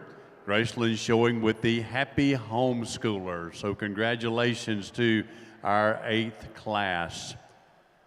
We now have in the ring Class 9. This is our blackface aged breeding ewes. We have number 67. This is Graceland Wicker of the Happy Homeschoolers. Number 1, Breeley Yeomans of the Kendrick 4-H.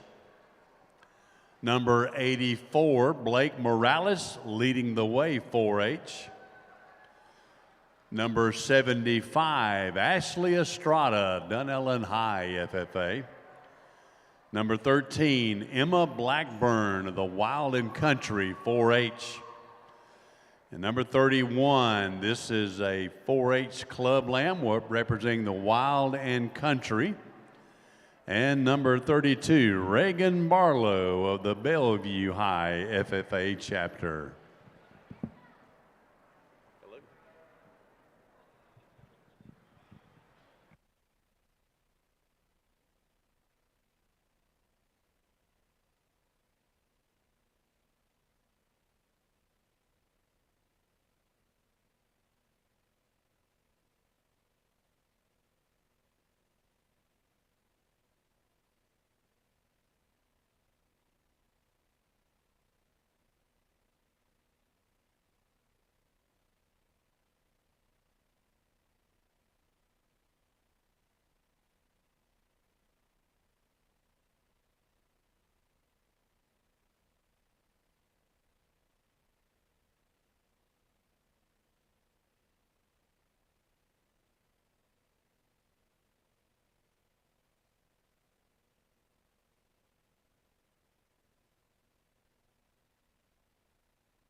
I think this is the nicest trio we've seen all day through any class that we've seen. This trio is really, really fun to sort and kind of more what I'm used to and kind of my speed. I think when these things hit the ring, and you kind of got to gauge, right? We're back into the older sheep. So some of these are bred, some of them are further along than others, some of them are different ages. We got to gauge all those different things and try to bring it back to either try to compare them as equals, right? And so we either have to just compare them today for what they are, or we have to try to project back to what they were. And I think the big thing that I'm going to say separated these three was when I put these three in motion. Parked, I like them all. They all got their pros, they all got their cons. But we put these sheep in motion, and when this sheep that I'm going to go ahead and use to win the class, when that one hit the ring, I mean, she just floats around the ring in terms of her ring presence, her elegance. She's up-headed. She's good on her feet and legs. When she gets out and float, I mean, her shoulder and her blade and her chest floor do not move. For being that far along and bred, she is still a very sporty-looking show sheep that still looks the part today. That one hit me really, really hard when she came in, and I think that's still where she lands today, just based on true structure and skeleton fundamentals. The one that comes in second, I think that's a really bold-made, big-ribbed one that's a little further along in terms of being bred. I think if I was going to compare and change that one to the class winner, I think we got to change that one's leg just in terms of how her hock and set is. She's good and square, but I think from the side we got to watch and redesign how that hock is and give her a little more flexibility when she's out on the go. But a really nice individual that's probably going to lay down and have the young lady a really nice lamb in the future. The one in third's kind of my problem child. She's not what these other two are in terms of age and in terms of being bred. And so I think you got to take all those things into account, and you got to look at them and say, you know, the class winner there going out, I mean, that's one that's just getting ready to lamb, and she still is probably neater shouldered, better chested, and better bladed than this sheep. And so I think that's really hard to do when you get that much further on down the road. Now, if you want to argue and say this sheep needs to win because this sheep is the most three-dimensional in terms of rack shape and rib shape and hip and stifle, I'll take that argument. But where I'm going to come back and still nitpick on this one is this one. When you look at her two rear wheels as she gets out on the move, she wants to hock in. She wants to toe out on this show side back leg ever so slightly when you analyze that one. But I thought that was a really, really nice trio to sort through of ewe lambs on the top side of this class. Moving into the next two, I think the next two come out kind of as a pair. Really good sound, fundamentally very good production-oriented ewes that I think are going to lay down and have these two kids a really nice set of lambs in their projects and accomplish the goals they want to accomplish. We just got to make them a little trendier and a little neater in comparison to the trio up above them today in this class, and add a little bit more muscle and punch to their offspring, which can be done when you mate them to the right bucks and make the right mating choices. We move into the last two for a trio. Those two sheep are just a little bit taller. I think we need to probably breed them to a buck that's probably a little more masculine, give them a little more width, and just to give them a little more overall muscling and bone work. And I think we could have some offspring that could come back and can compete in a breeding ewe class or a market class in the future. But that's just kind of the way I see the class today. Let's give these young kids a round of applause. Congratulations to our Class 9 exhibitors. Winning the class today, Reagan Barlow of the Bellevue High Junior FFA. In second place, Ashley Estrada. Ashley showing with the Dunellen High FFA. In third place today, Breeley Yeomans. Breeley showing with Kendrick 4-H Club. In fourth place, this is the Wild and Country 4-H ewe. In fifth place, Emma Blackburn. Emma showing with the Wild and Country 4-H. In sixth place, Blake Morales. Blake showing with Leading the Way 4-H. And in seventh place today, Graceland Wicker.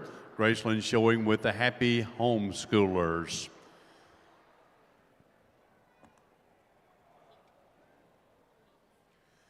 We have the first heat of Class 10 coming in now, a really large class, so we have divided them up into two different heats. This is our blackface yearling breeding ewes.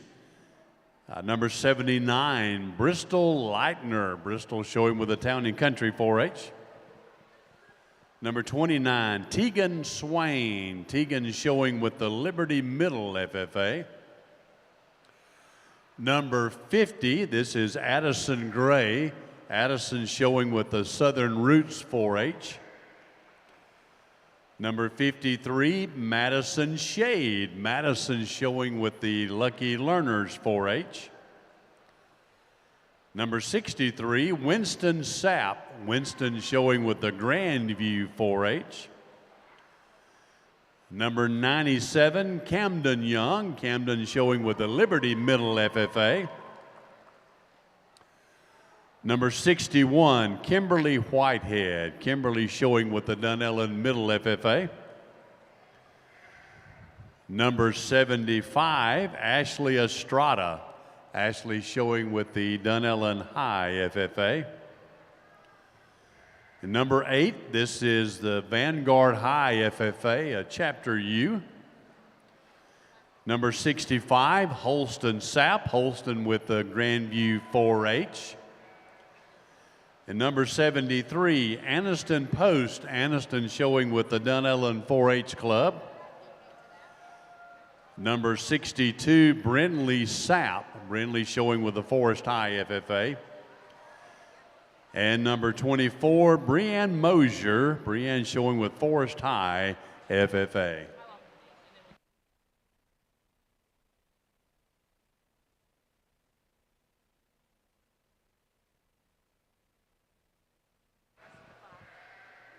Our judge is going to pull his top 5 entries from this class, no particular order. And then we'll have the second heat to come in, and he'll pick out his second 5 there. And then those 10 individuals will vie for our class champion.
So we had 2 heats here, and I think what we ended up deciding we were going to do, they just wanted me to pull 5 off the top end of this. No particular order. We're not going to place the bottom. We're going to dismiss the rest of this heat. We're going to bring the second heat in, pull another 5, and then that's what's going to make our class for this division when we come back out here to do it. So let's give these kids a round of applause. We're going to dismiss everybody on this side of the ring. We're going to keep 5 over here, and we'll run the second heat in the same way, and then we'll put a class together.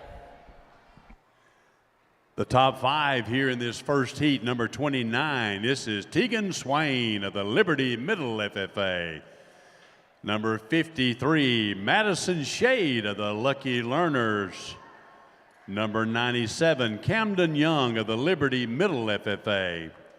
And number 75, Ashley Estrada of the Dunellen High FFA. And number 24, Brianna Mosier of the Forest High FFA. These 5 exhibitors will just wait here patiently in the corner, and we're going to pull out or bring in our second heat now of our black-faced yearling breeding ewes. Our judge will pull his top 5 from this group, and then those 10 will vie for our class champion. Coming in the ring, number 69, Colbin Miller of the Bellevue Middle FFA. Number 55, this is the Fort King Middle School, an FFA Chapter U. Number 58, Hope Sackrider of the Southern Roots 4-H. Number 33, Riley Hall of the Lucky Learners 4-H. Number 9, Liliana Guerrera of the Dunellen 4-H. Number 23, Nastasia Mendez Hernandez of the Bellevue Middle FFA. Number 46, Kyle Rich of the Kendrick 4-H. Number 1, Breeley Yeomans of the Kendrick 4-H.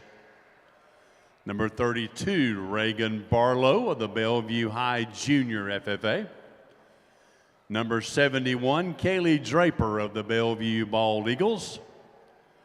Number 49, Zoe Winslow of the Fort King Middle FFA.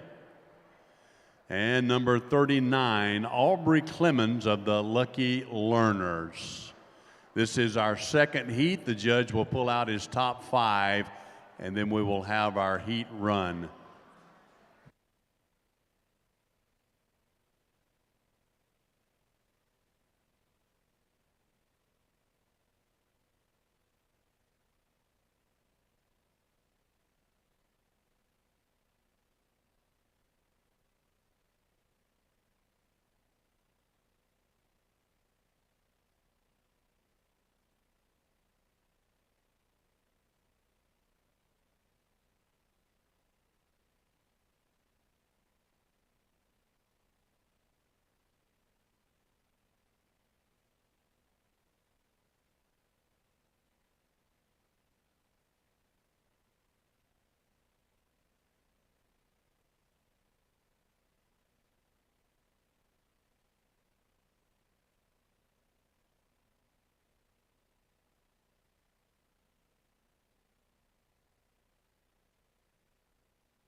This is a really good class, top to bottom. That top 5 was a lot harder to sort for me, even in the last class. So I apologize if you hit this one. This was kind of a buzzsaw on the top end of this deal. But let's give these kids a round of applause, and we'll get the class back in here to sort the next one. Our top 5 in this second heat, number 23, Nastasia Mendez Hernandez, Bellevue Middle. Number 46, Kyle Rich of the Kendrick 4-H. Number 1, Breeley Yeomans of the Kendrick 4-H. Number 32, Reagan Barlow of the Bellevue High Junior FFA. And number 71, this is Kaylee Draper of the Bellevue Bald Eagles. We'll bring in our 5 lambs from the first heat and put them in with these 5.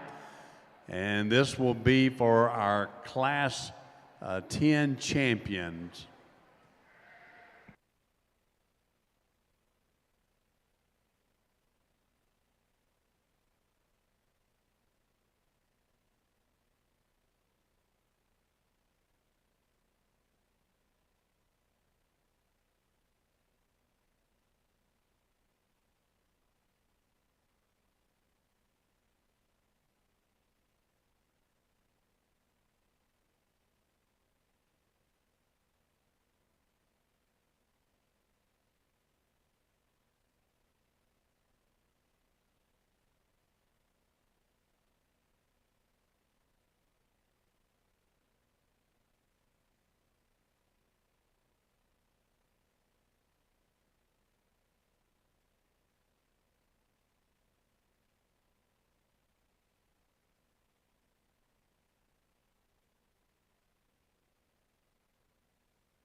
things got real deep there. Way deep, way fast. These 3 or 4 on the top end of this, I mean, these these females are probably better than any male that walks through the ring. And I apologize, I had to take a little bit of time to get this right coming out of class here so we can make things right as it keeps on moving through the day. But there's a couple in here that are pretty dang nice. And I mean, I think you get the top 2, 3, 4 of those and you want to sit and debate and discuss. I mean, I think I'm all ears, and there's great parts about every one of these sheep, and there's some pieces that need to be changed in every one of these sheep. But as a whole, I mean, quality just completely stepped up to another game here in this U deal as we got into this class and we put it together. We're going to go ahead and start the class with one that I think is just real neat looking from the side. I mean, that one is kind of my speed. That one is long neck. That one is good chested. That one is very good in terms of her chest plate. Dead level back, you get that one out in the ring and she motors around, and she's very highly presented, which works really well. You know, if I was going to pick on that sheep, you know, I don't know if she handles with maybe as much true mass and shape and just true power as some of the others. But I think that's one that's really, really nifty. When you get her propped up from the side, she's got more than enough power for me in terms of her smooth and design and get out and going. I think that's a really, really nice individual to go ahead and start this. I think you got to debate on these next pair for 2 and 3. I think you got to debate what you like. We go ahead and start with the 2 sheep. I think these sheep are both power sheep. One of them does it just in a little neater package for me. That's where I go ahead and start with the 2 sheep. I think that one's just a little bit better in terms of her chest floor. I think that one's a little bit better and taller at the point of her shoulder than what the one in third is.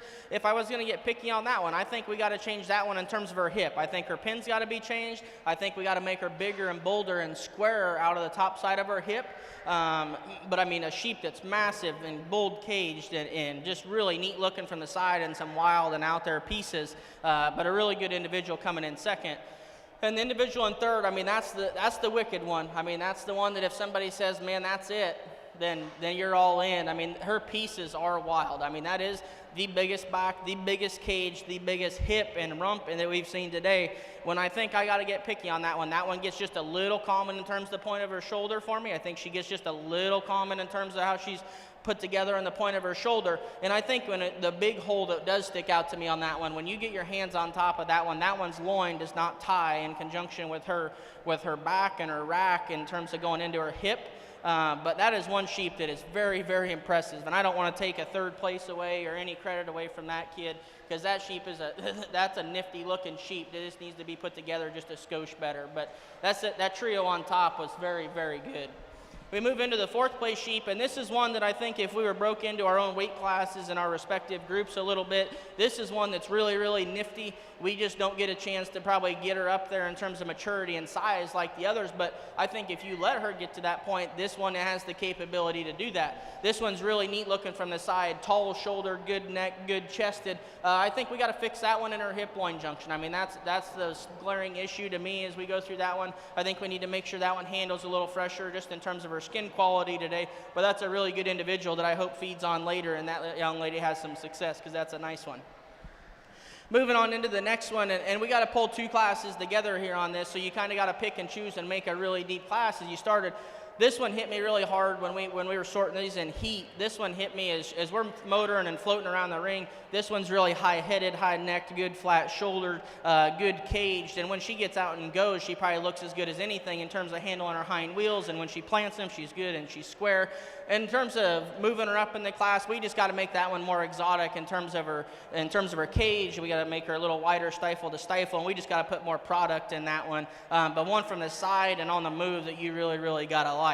We move into the next one, and this is one that I think is kind of the same memo here. That top trio, I mean, they were busted apart, and them things were very stout. So I think you're going to hear me ditto myself here on the next couple as we go. But these are sheep that are really, really nice built. When we get this one out and moving, she was real, real good. I think we got to make this one just a little bit squarer backed. We got to put just a little more true muscle in this one. I think when you study her from the side, you got to look at the top of her blade and distinguish that that's not maybe quite right, and we got to trim her up there just a little bit to make her more elite to run with the next one. The blue ewe coming out, that's one that's really, really cool looking from the side, and you got to appreciate all the good things about that one. But when it comes down to it, that one just doesn't have enough muscle and mass and overall oomph to compete with the ones ahead of her today. The next ewe lamb coming out, there's the next pair coming out are kind of similar to me. They're both good in terms of their body and their design and their touch. I think we just got to change them just a little bit in terms of how their underlines lay in. I think we gotta fix that, and then that puts those sheep in a different level of, hey, we can bump them up 4 or 5 places if we can get their underlines changed. But where we're at today, their underlines are not right, and they ran into a really, really heater of a class. And the one to round out the class, and if everybody remembers, which I asked, we can show sheep back and forth into different shows, which I'm not used to. We don't let that happen in Iowa. I just caught that one, and I know we're going to sit here and say, well, that one was way up here in this show and not up here in this show. And you know, I think the goal is I'm going to make sure I talk these sheep right and the same. But I think that's a sheep that runs into a really buzzsaw class that's too green in comparison to the ones that are ahead of her, but I think it's a really nice sheep. I think that group of 10 we put together was very, very good from top to bottom. Let's give those kids a round of applause. Congratulations to our Class 10 winners, this yearling breeding ewes. Winning the class number 71, Kaylee Draper. Standing second, Breely Yeomans. In third place, Kyle Rich. In fourth place, Madison Shade. In fifth place, Reagan Barlow. Standing sixth is Natasha Mendez Hernandez. In seventh place, Ashley Estrada. In eighth place, Camden Young. And in ninth place, Tegan Swain. And rounding out our top 10, number 24, Brianna Mosier. So congratulations to all of our exhibitors in Class 10.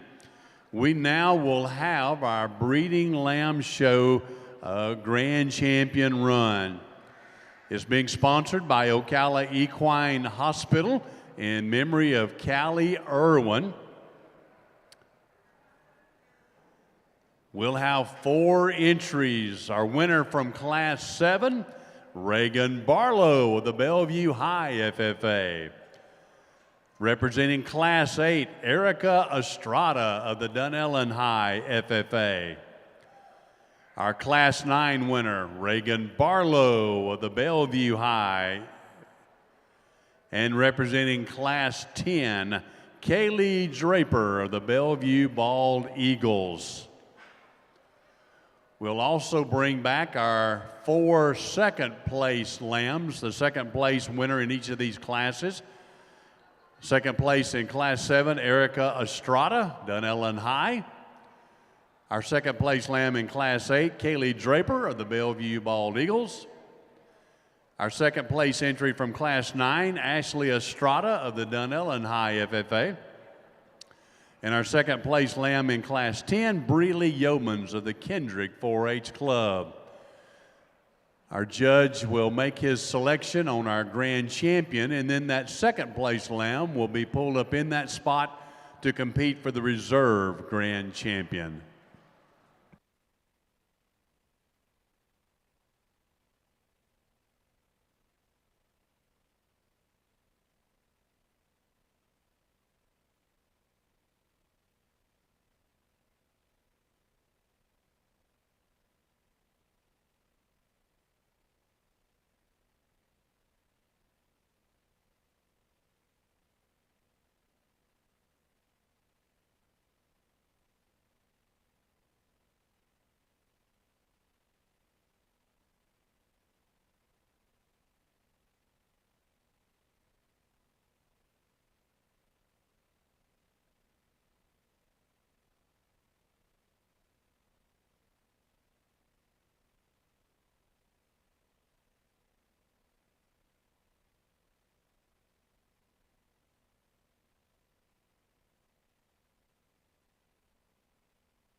Let's go ahead and put our hands together for the grand drive here in this youth show. I think as we sorted this, the youth show as a whole, to me, I mean, it was more higher level than the market sheep. There were better sheep all the way through top to bottom. The pieces were better. The sheep were better.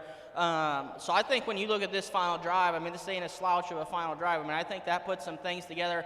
And I think we can, hopefully everybody ringside can see what I was trying to do. I mean, I think we got sheep that are really neat built with more than enough muscle, that are still really good and square out of their hip. I think we got sheep that are good on the move and put their feet in the right direction. I think there's a lot of good things in each one of these sheep.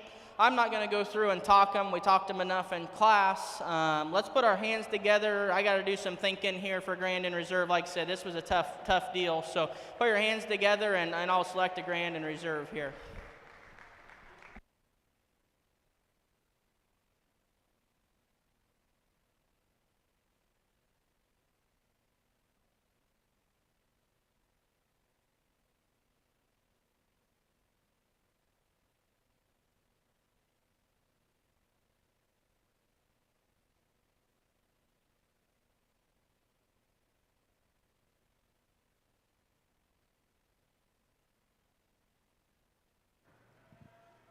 Congratulations goes to Kaylee Draper. Kaylee showing with the Bellevue Bald Eagles.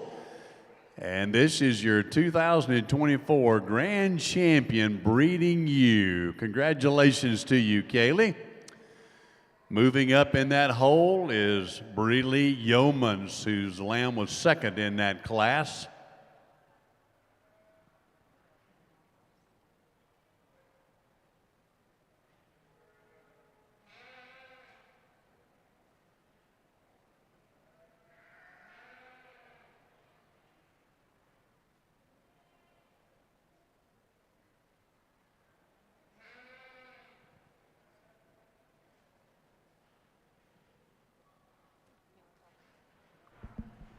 On the reserve here, we pull that second place up and in, and I think there's one out here as I get in here. I don't think it's a runaway for a reserve, but I think in the end there's one that's probably just a little bit more my speed, just in terms of more true product, a little rawer and more ripped up in her shape, and that's going to be the young lady in the last class here. She'll be your reserve. And our reserve grand champion, also from Class 10, Breeley Yeomans of the Kendrick 4-H Club. So congratulations to our Ocala Equine Hospital Grand Champion, Kaylee Draper, and our Reserve Grand Champion, Breeley Yeomans. We'll take just a few moments here and reset, and we will begin our Lamb Show showmanship here. Give us just a few moments to get everything going, and we'll begin with our senior division in the Lamb showmanship. And we want to say a very special thanks to our judge today, Cody Long. Cody's done a great job of working through these sheep and talking them in. So, Cody, thank you, sir, for being a part of this, and we look forward to the showmanship portion of the contest as well.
We are now ready to bring our senior showmanship entries into the ring.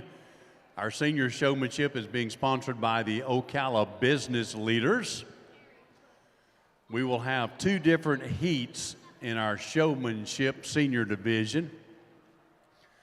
We're looking for number 67, Gracelyn Wicker of the Happy Homeschoolers 4-H.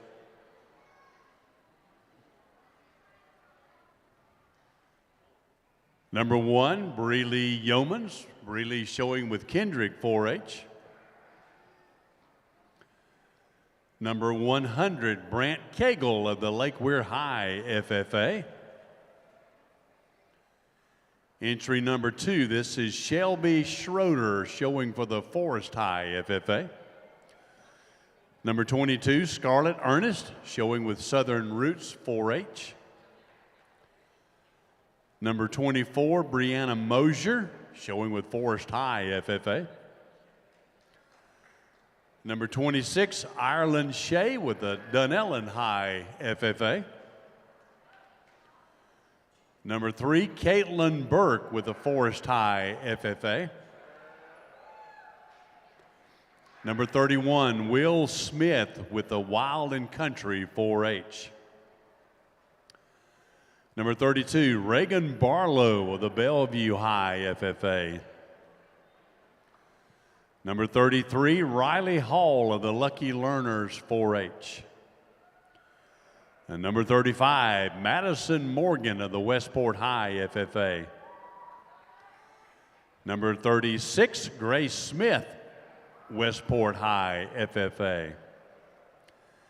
Number 37, this is a Westport High Chapter Lamb. Number 7, another Westport High Chapter Lamb. Number 39, Aubrey Clemens, Lucky Learners 4-H. And number 4, Emma Spires of the Forest High FFA. This is our first heat in our senior division, showmanship. So earlier in the show, our judge was looking at the animal and the market or the breeding capabilities of that animal. Now in showmanship, he's evaluating the student who is exhibiting that animal. And so we want to say congratulations to all of our showmen today. Thank you for being a part of this portion of the contest.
So I went through, we have 2 heats of showmanship. There's no specific number I'm pulling in each. I'm just pulling until I feel comfortable. So I pulled these 5 over here. They will come back in for a final heat of showmanship.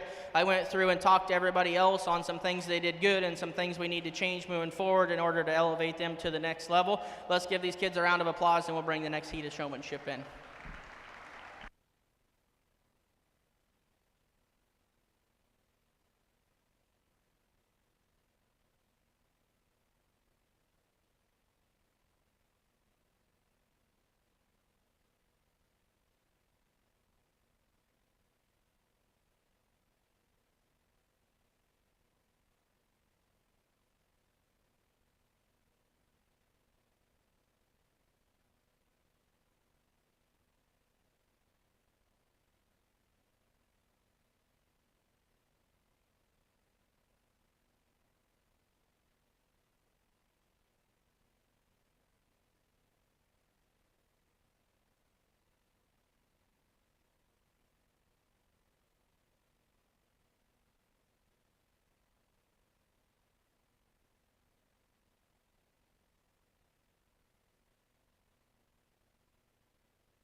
Our top 5 from the first heat is number 67, Gracelyn Wicker. Number 1, Breeley Yeomans. Number 22, Scarlett Ernest. Number 26, Ireland Shea. And number 32, Reagan Barlow. Now this is our second heat in our senior division of showmanship. Number 45, this is Rebecca Lafise. Rebecca showing for Trinity Catholic FFA. Number 46, Kyle Rich, showing for Kendrick 4-H. Number 47, Mason Lowry, also showing with Kendrick 4-H. Number 5, this is the Lake Weir High Chapter Lamb. Number 50, Addison Gray of the Southern Roots 4-H. Number 51, Zachary Palfrey of the Leading Way 4-H. Number 53, Madison Shade of the Lucky Learners 4-H. Number 57, Azra Roberts of the Forest High FFA. Number 6 is Brianna Lopez of the Stars and Stripes 4-H. Number 60, Isaac Dillard Steele of the Dunellen High FFA chapter. Number 62, Brinley Sapp of the Forest High FFA. Number 75, Ashley Estrada. Ashley showing with the Dunellen High FFA. Number 76, Erica Estrada, also showing with Dunellen High FFA. Number 8 is Brianna Pilgrim. Brianna showing the Vanguard High Chapter Lamb. Number 9, Liliana Guerrera of the Dunellen 4-H Club. And number 98, Andrew Barber of the Lake Weir High FFA.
Nice second heat of senior showmanship. I pulled 4 off here to keep. We'll bring back. Let's give a round of applause to the other kids, and we'll get our final drive of seniors back in here.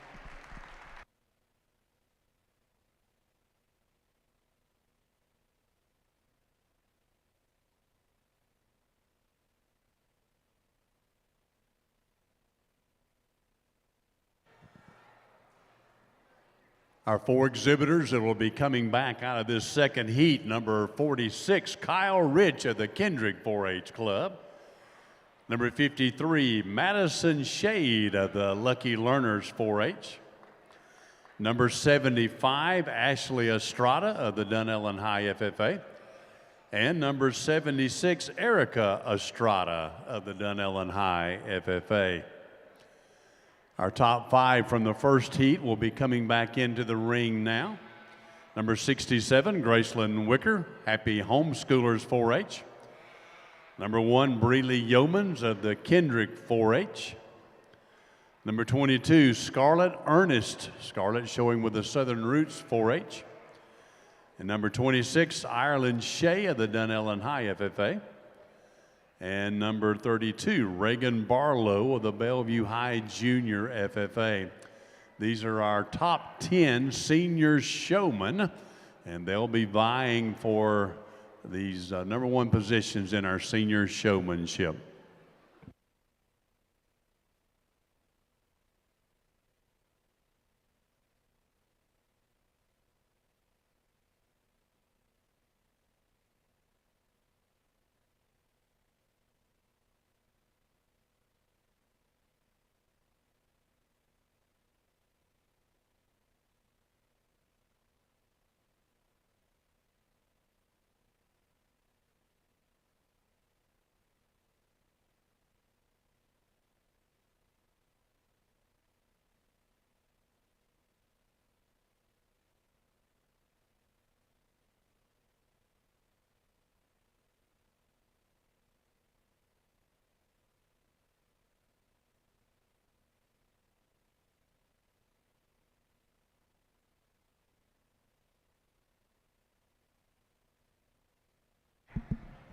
What I'm going to do here is we got to pick a first through third for this senior heat or for the senior division. So what I'm going to do is I'll pick a champion, a reserve, and a third. And then I'll also, prior to that, I will go through and talk with each one of these kids about what they do really well and just a couple of the nitpicking things that I would change as we're looking at them out here. So I'll go through, talk to the kids, evaluate them, and then I'll get you a grand reserve and third for the senior division.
I talked through the kids, kind of gave them their pros and cons and what my likes and dislikes and what we can do to improve ourselves for the next level and the next show down the road. But let's give these kids a round of applause. It's an exceptional group of senior showmen. And I'm not going to talk them on the mic. Like I said, I talked through the kids, so I'm just going to go out and I'm going to select a grand, reserve, and third overall, and I will select grand first and work my way down. But an exceptional group of senior showmanship, and I would highly encourage intermediate and juniors to come watch these individuals, because there's 4 or 5 individuals in here that are very, very good and can get it done on any day. And I think it's a big deal. So I think I'm just going to put the mic down here, go select a grand, and we're going to kind of keep moving. But a very good heat of senior showmanships as we're going to select this.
Congratulations to all of our senior exhibitors.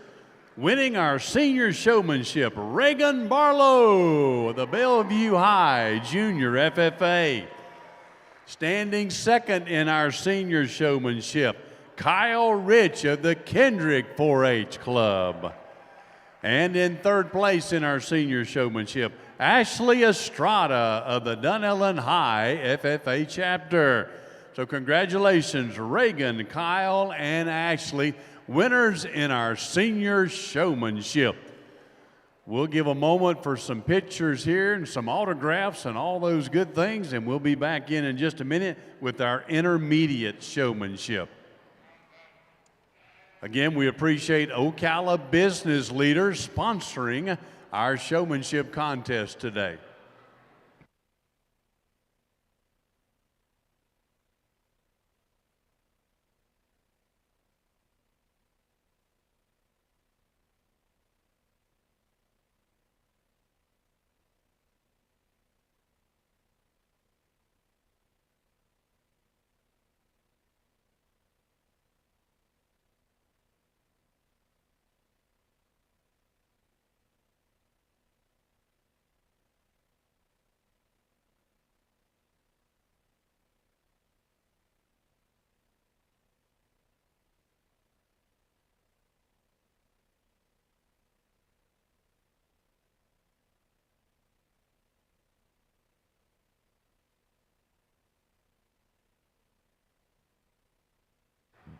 We will have 2 heats in our intermediate division.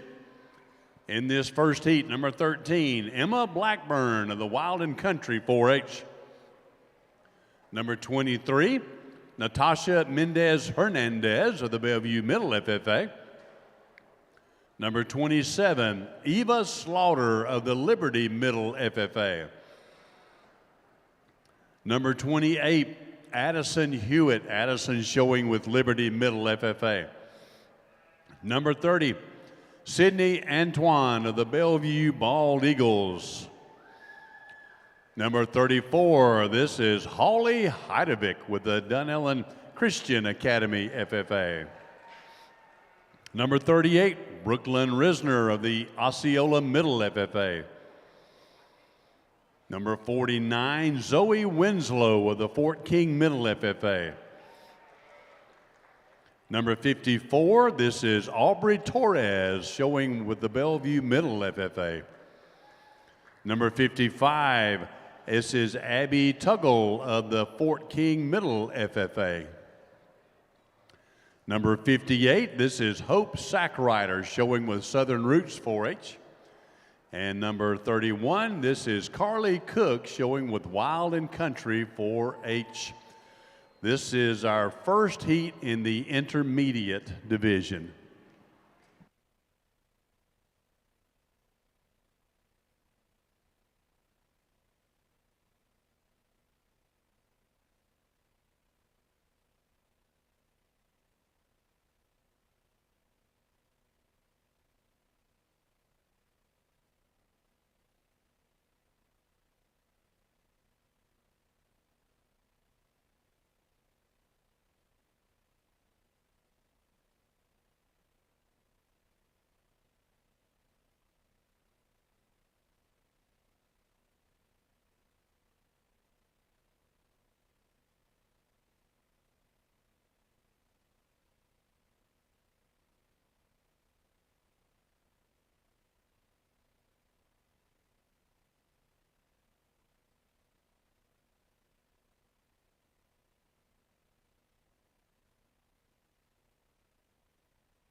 We're going to go ahead and keep these four, and I went through and talked to the other individuals. Let's give everybody a round of applause, and we'll bring them back in. Congratulations to our top four in our first heat. Number 23, Natasha Mendez Hernandez of the Bellevue Middle FFA. Number 30, Sydney Antoine, Bellevue Bald Eagles. Number 54, this is Aubrey Torres of the Bellevue Middle FFA. And number 58, Hope Sackrider of the Southern Roots 4-H Club. These four will come back here in just a few moments, and they'll be vying for our junior, or our intermediate rather, division championship. We now are ready for our second heat in the intermediate division. Number 29, this is Tegan Swain. Tegan showing with the Liberty Middle FFA. Number 59, Bryn Knight of the North Marion Middle FFA. Number 61, Kimberly Whitehead with the Dunellen Middle FFA. Number 64, Andy Sapp. Andy showing with Grandview 4-H. Number 65, Holston Sapp showing with Osceola Middle FFA. Number 66, Riley Sconyers of the Dunellen 4-H Club. And number 69, Colburn Miller of the Bellevue Middle FFA. Number 70, Olivia Simpson of the Town and Country 4-H. Number 71, Kaylee Draper. Kaylee showing with the Bellevue Bald Eagles. And number 79, Bristol Leitner. Bristol showing with Town and Country 4-H. And number 80, Victoria Levi showing with the Colon Academy School 4-H Club. At 97, Camden Young. Camden showing with the Liberty Middle FFA. And number 23, this is the Southern Roots 4-H. This is a club chapter lamb.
Let's put our hands together. We're going to keep the 3 over here, and we've talked the rest, and we'll bring them back in for our intermediate division.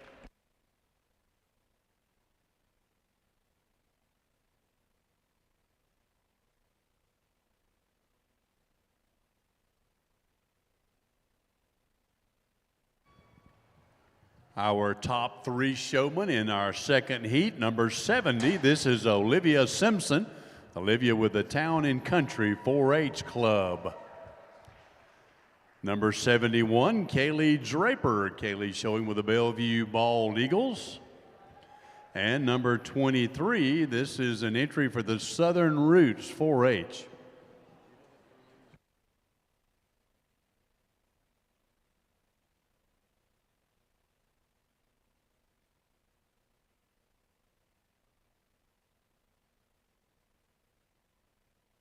We'll have our top 4 showmen to join them in the ring.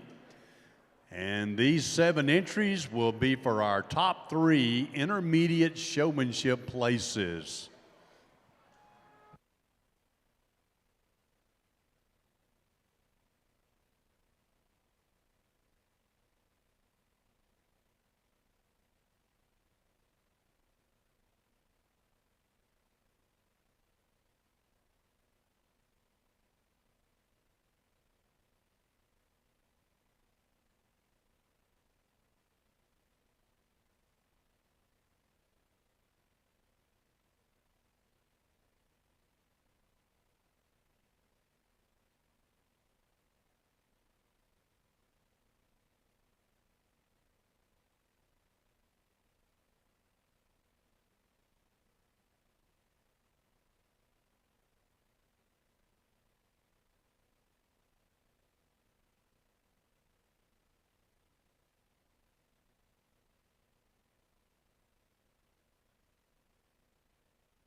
I went and talked through the kids there. I think this is an exceptional group of intermediates. We got to pick a grand, reserve, and third overall just like we did.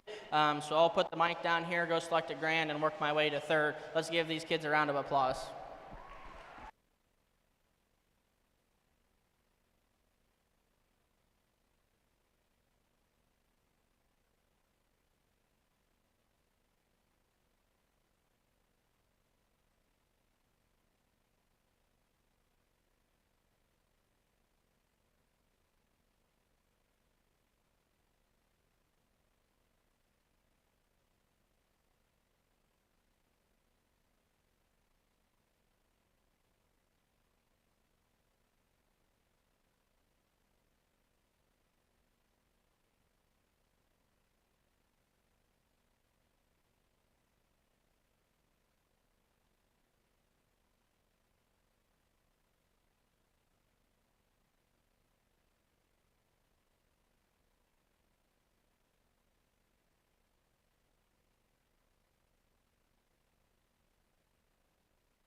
Congratulations to our intermediate showmanship winners.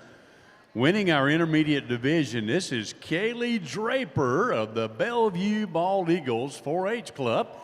Kaylee, congratulations to you. Standing second in the intermediate showmanship, Natasha Mendez Hernandez of the Bellevue Middle FFA. Congratulations, Natasha. And in third place, this is Hannah McCollum. Hannah showing with the Southern Roots 4-H.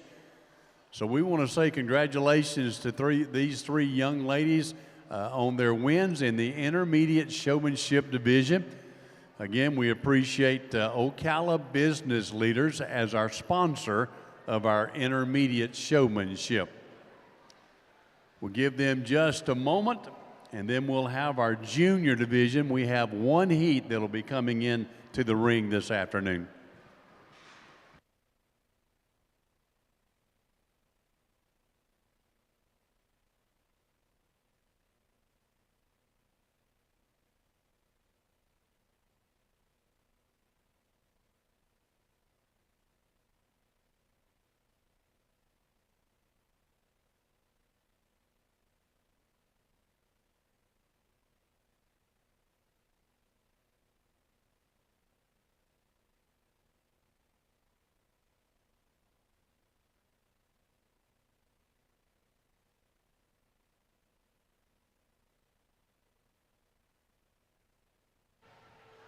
We are now ready for our junior division to come into the arena.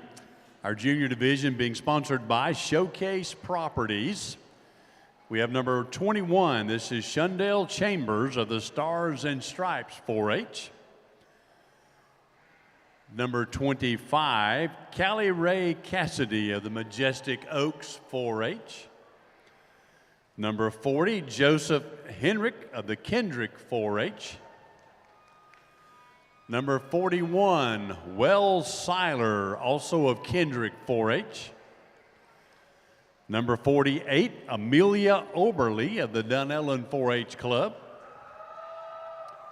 Number 52, Matthew Morales, leading the way 4-H. Number 63, Winston Sapp, representing the Grandview 4-H. And number 72, Miranda Guerrera of the Dunellen 4-H Club. Number 73, Aniston Post, also with the Dunellen 4-H Club.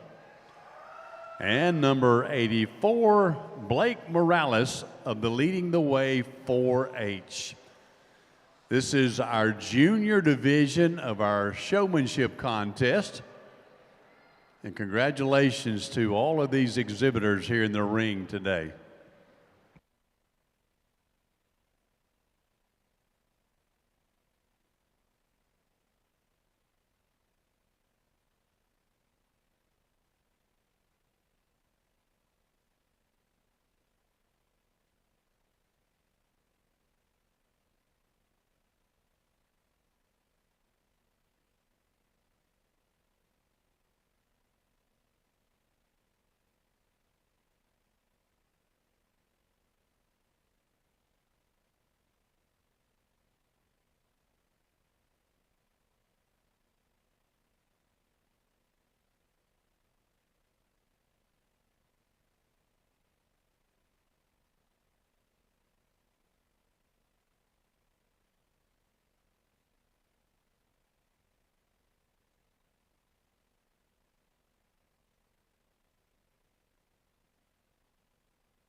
Let's put our hands together and I'll go select you a grand reserve in third.